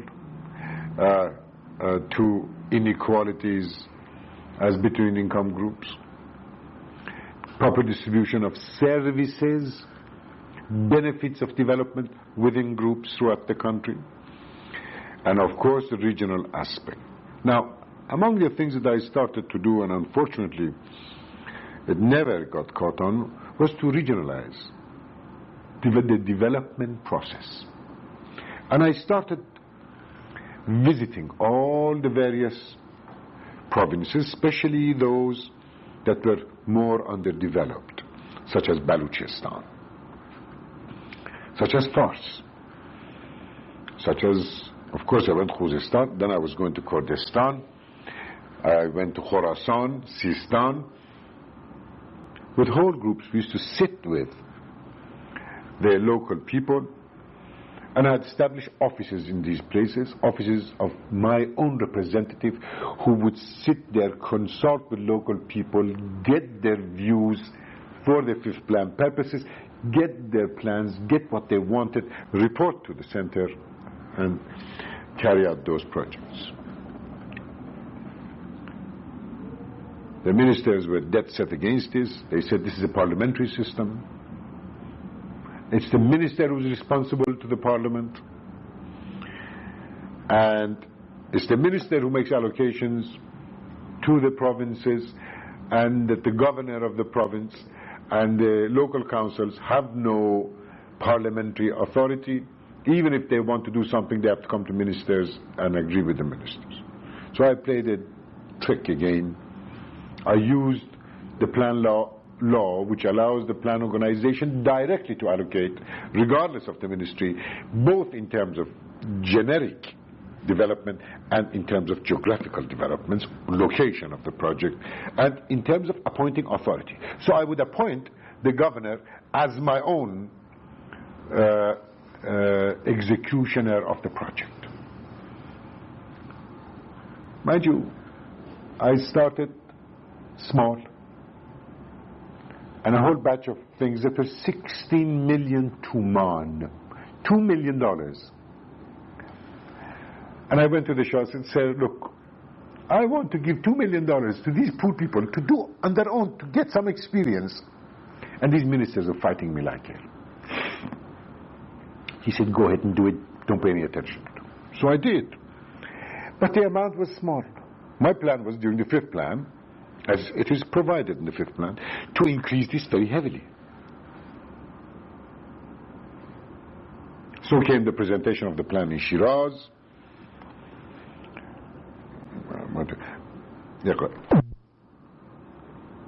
So finally we prepared the plan, and came the presentation of Shiraz. For presentation of the plan, you know, each time the plan was presented before the Shah and the cabinet and so on, before it went to the parliament. And this time I went to Ubaida, and I was always very straight with Ubaida, always reported to him. My God, may I open a parenthesis? Once I told Alam, I said, nobody knows better than you. Alam was then Minister of Court, very powerful. That every time you ask me to do something, I said gladly, but I first have to tell the Prime Minister. I mean, I was really disciplined. I kept that line, and I always played straight with Ubaida. Anyway, I went to Ubaida, like always, and I said, all right, whom shall we invite to the presentation in Shiraz? We wanted to be out of Tehran, and after all, it was a province, but it was nice also. We could use those tents that were put up there for the 2500 year anniversary of monarchy. He said, what's your recommendation? I said, I'm thinking in terms of about 20 to 25 people to be invited outside of my own staff before His Majesty, to sit around. I was thinking in terms of a sort of a seminar-like approach to the whole thing, where we would really discuss all these matters, where people would be free and no press or anything. Later on we could give it to the press. He said no. All ministers, all undersecretaries, listen to this, all undersecretaries, all press should attend this meeting, and all agencies of the government, heads of agencies and so on. I said, you can't handle it this way. It's very difficult to handle. He said, you make your presentation, let them say what they want, let them hear, let everybody hear. This is a democracy. Let the press be there, let them all hear. I said, as you like, sir. So I came. I collected my boys a week in advance. We moved to Takht Jamshid. Wouldn't the Shah be consulted on this question of who should be there? I presume Prime Minister in his ultimate wisdom knew what he was doing. Whether he did consult with the Shah or not.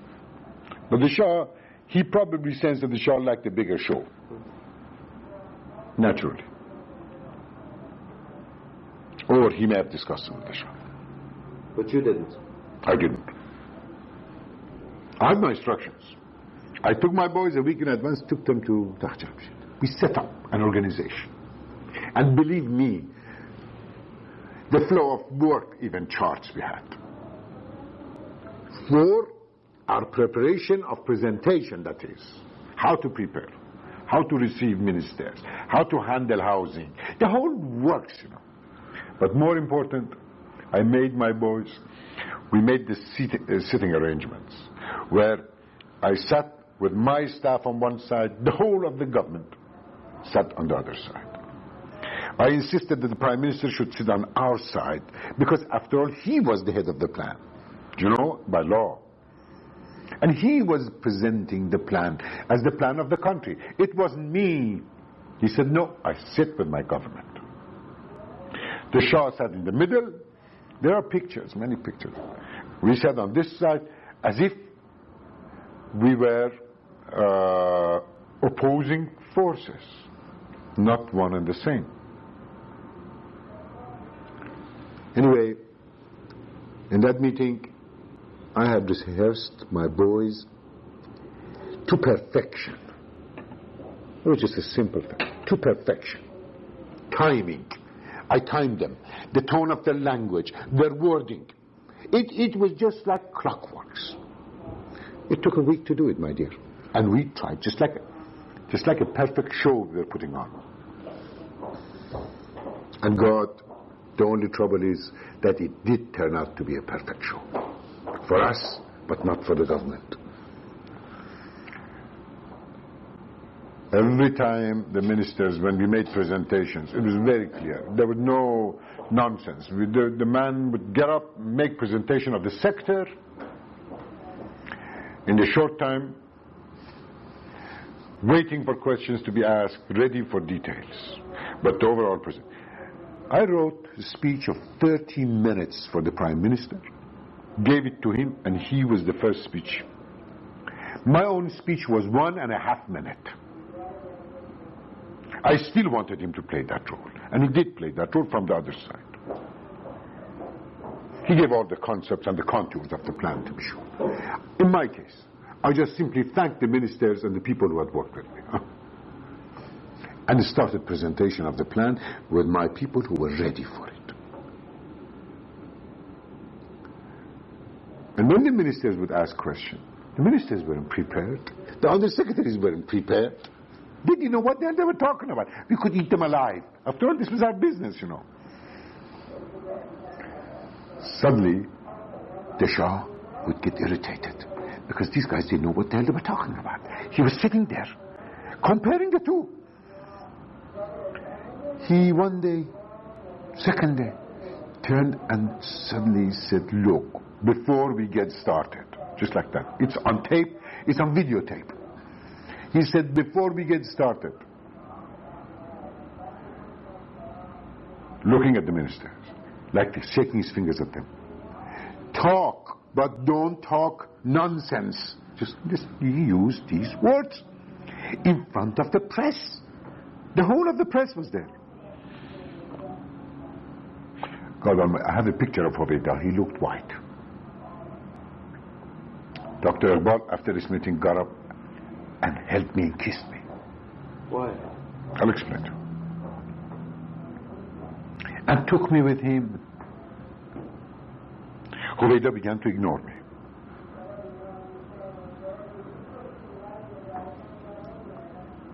Two days later, the whole meeting finished. Again, on the same basis. Believe me, there wasn't one thing that the Shah, except one thing he said. He said, you have estimated all revenues. I said, sir, these estimates are from the Minister of Finance sitting there. He has supported them. The Prime Minister has supported them. We have already reported to you. He said, no, you don't know. It's going to be much, much more. That's the first time he gave us a notion that OPEC was coming about. We didn't know yet. Total revenue estimated was $20-some-odd billion for the 5 years. As it turned out, you know, the plan became $69 billion, $70 in the revision of the plan after the OPEC. Anyway, we went home. As soon as I arrived home, a very famous man who is alive, Mr. Pirmian, who was governor of Khorasan, and previously governor of Fars. Apparently he was in the court, he had come for some business from Mashhad, and he sees Ayadi, who was all the time present in these meetings. Ayadi was one of the closest people to the Shah. Ayadi whispers to him that our next prime minister is going to be Farmanfrmائیان. He runs to my home. He wouldn't come in. Opens the door. He says, I've got just one message for you. You're going to be the next prime minister. You know what I told him? I said, no, you're wrong. I'm only going to last in this government 1 more week.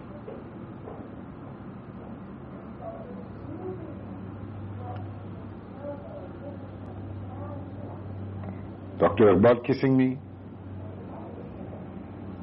Alam paying homage to me.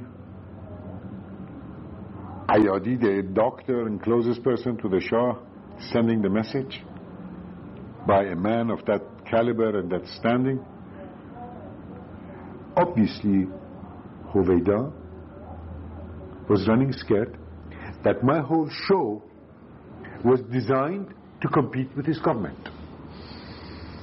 And it was exactly to the contrary. I didn't want that show. It was he who wanted the show. And as circumstances turned, we made our presentation. We were professionals. Within the day, Hoveyda called me and said, bring me the law governing the plan. I said, sir, it's not ready. You set a deadline. The deadline is not finished until another 3 weeks. It's not reached until another 3 weeks. He said, I want it tomorrow. I said, why don't you ask Asfia? He had appointed Asfia as a member of the... and I had agreed. Asfia, Muqaddam, myself, we would sit to revise the law. I sent the law, and the next day I went to him. He threw the law at me. He said, this is not what I want. What is this? I said, it's the committee's word that you have assigned. Then soon enough, I saw some ministers coming in. We all sat around, Asfia, Muzagar, Ansari, Rouhani, Majidi, several others, and I had taken Muqaddam with me because he was in the committee. He said, this is not what I want. First of all, I want you tomorrow to send 500 people from plan organization to the various ministries. Plan organization has too many staff. Secondly, send the budget from plan organization back to the Ministry of Finance. Third, all payments go to Ministry of Finance. Fourth, all the borrowing, international negotiations, as of now goes to Ministry of Finance. This is in front of the ministers? This is in front of all of them. I looked at him like that. I said, you think, and I've now become sometimes a person who just doesn't understand anything anymore. Absolutely not. I said, you think you can do these things with my hands? Mr. Prime Minister, you have 2 choices. One, either I now go and pack up my things from plan and walk out, or because of all the years that I have served you and we have been together, I allow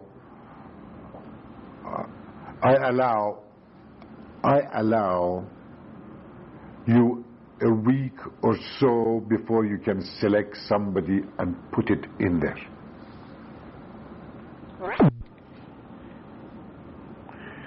At this time, when I told him that he had only 2 choices with me, he suddenly said, why do you get mad at me? Hoveyda said, don't get so angry. By the way, at this time, I had a lump in my throat, and I was absolutely emotional. He made suddenly his head towards the Shah's picture, making like this, with his head indicating towards the Shah's picture. That he wants it. That it's not my fault, that this is being done. I said, sir, if these things are the order of His Imperial Majesty, would you please, now I'm saying this loud for all to hear. Would you please tell His Majesty that Khudadad is unable to carry out His Majesty's orders?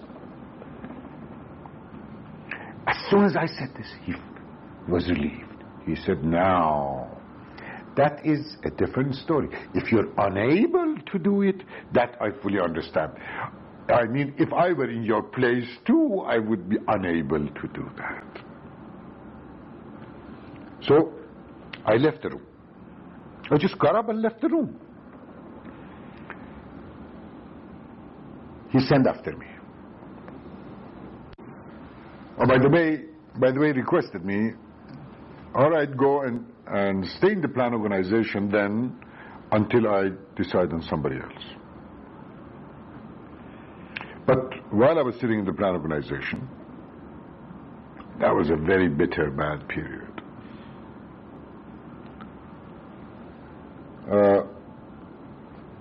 He sent after me twice. When we were tete-a-tete with whiskey. We were drinking whiskey together. And funny enough, he gave away the first meeting. He said, "Khudadad, why do you have a fight with me?"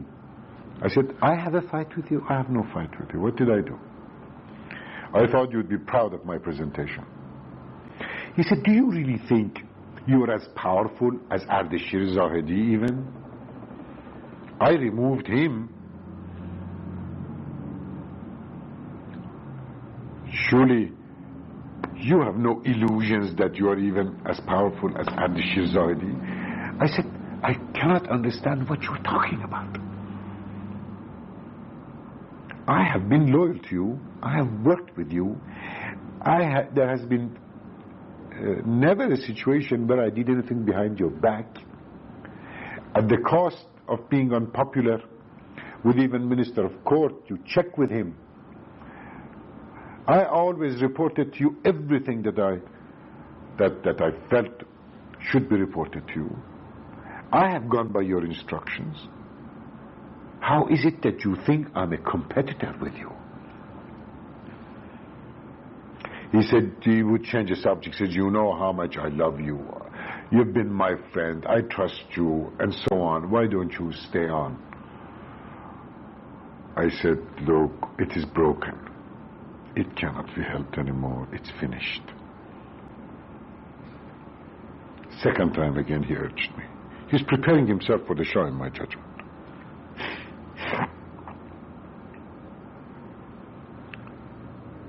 And said the same things, pressed me. Then sent Asfia to my home. Like Amini sent Asfia earlier. Again, I told Safi, "You have had experience with me. You know I wouldn't do it. You know I wouldn't go back. Why would you come?" He said, "Of course I know you." Why didn't you do it? Then Majidi came. Said, "Khudi, please, I'm doing so well as Minister of Labor. Now you want me to go back to that." He wants me to go back to that organization. And you know, I get messed up there. I've got again to start there, to begin to work with them, to understand them. It's a bad time. It's a crucial time. Please stay on yourself. I said, "No, Majid. You also know that once I decide to resign, that's it, and I won't go back." And one day, about 3 weeks after all of this,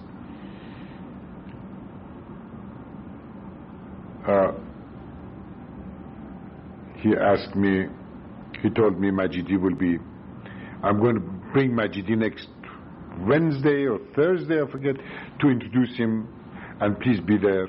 I said, "Gladly, I'll be there."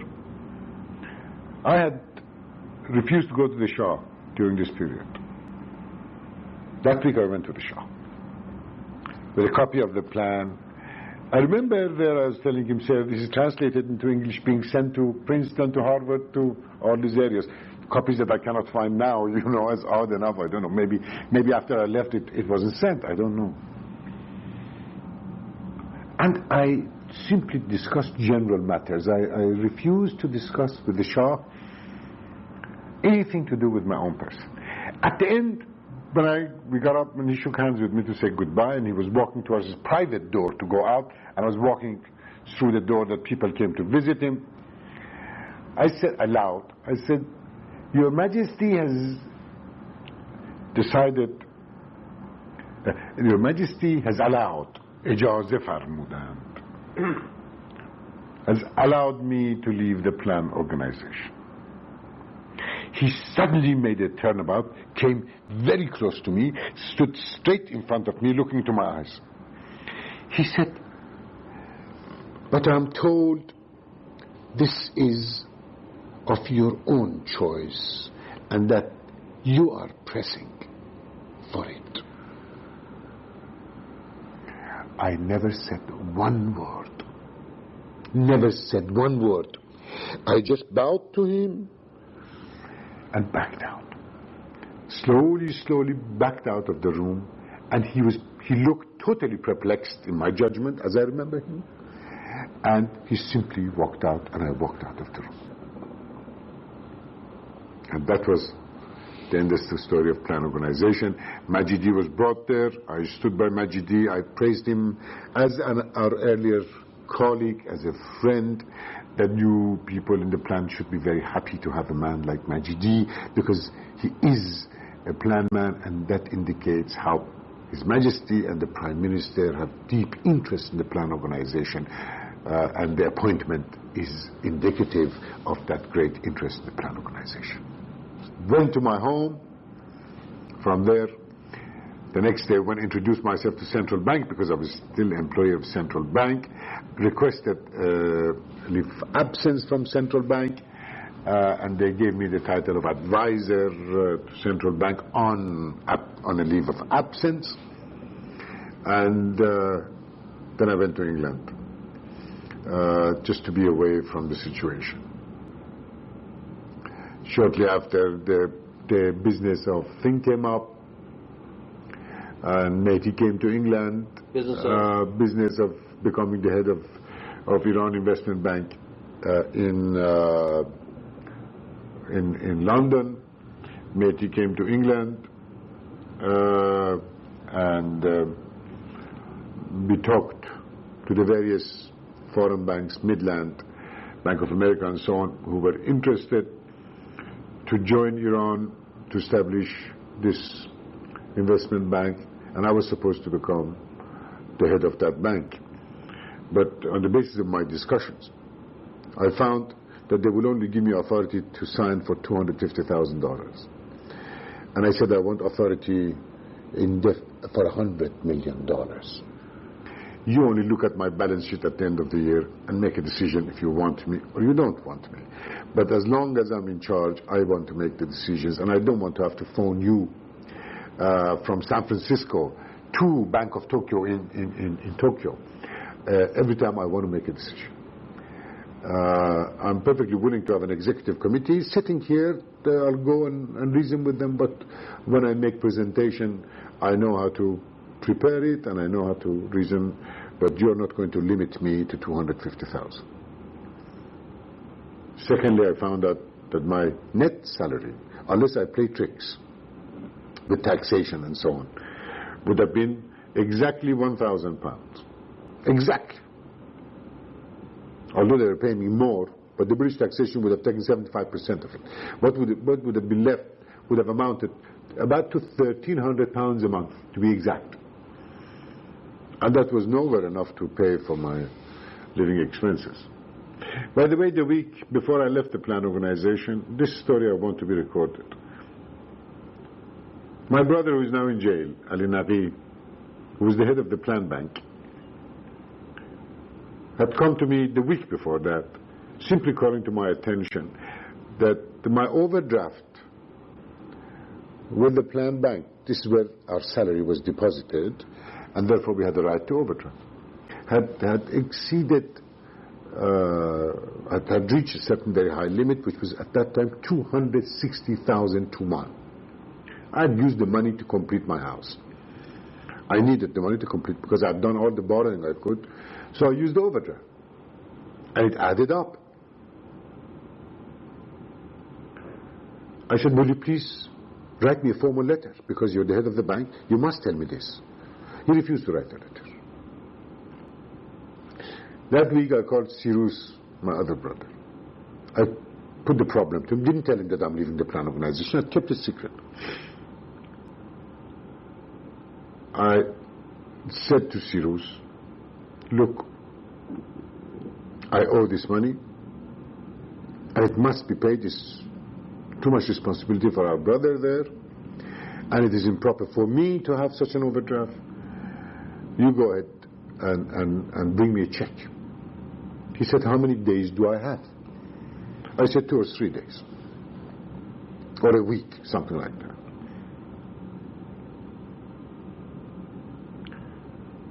I said, go to other brothers and ask them all to contribute. So Cyrus goes around, and within 2 or 3 days he comes back with a check which not only covered my total overdraft, he deposited the check in my account, not only covered my total overdraft, but left me 5,000 to money there just to be able to, use for the next months before I could get any income as such. That was my financial situation. I didn't even own my house at that time. I won't be as a matter of record. And when I left the government, I paid off a debt of that sort. My house belonged to the central bank. Then, for the next 20-some odd years, this is 1973 I'm talking about, and remained in the mortgage of central bank. Until when I rejected that, I reported to the Shah that this is a situation, I cannot go there. Then the Shah allowed a request by a group of industrialists who had set up Bank Sanaye, who had gone to the Shah asking for me. Then the Shah allowed that I should become the chairman of the board of Bank Sanaye, and I became chairman of the board of Bank Sanaye. And with the provision that I'm a free man, that I would do consulting, that I would write, that I would do whatever I want to do. And they allowed that. And it was the first time I ever saw money during all these years that I was in Persia. That was the reason I can stay in Europe today, because I did consult with Japanese, with Americans, American firms, and my consultation was that they would want budget information, they would want economic information. I wasn't a dealer, I wasn't running, begging this minister or that minister in any way, because I refused, because I was chairman of a bank, because of my background. But I had 5 or 6 firms who paid me each a minimum of $3,000 to $5,000 a month over these years. And this money was all deposited abroad. I especially say these because I want these to be recorded.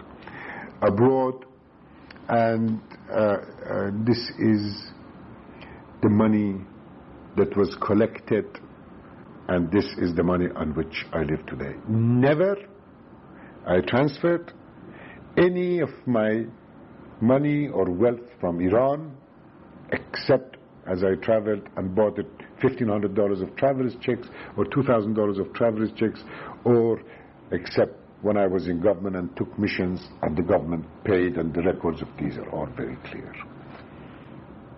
And that was sort of the end of my career. I remained there until after the revolution as chairman of the bank, although I wanted to resign.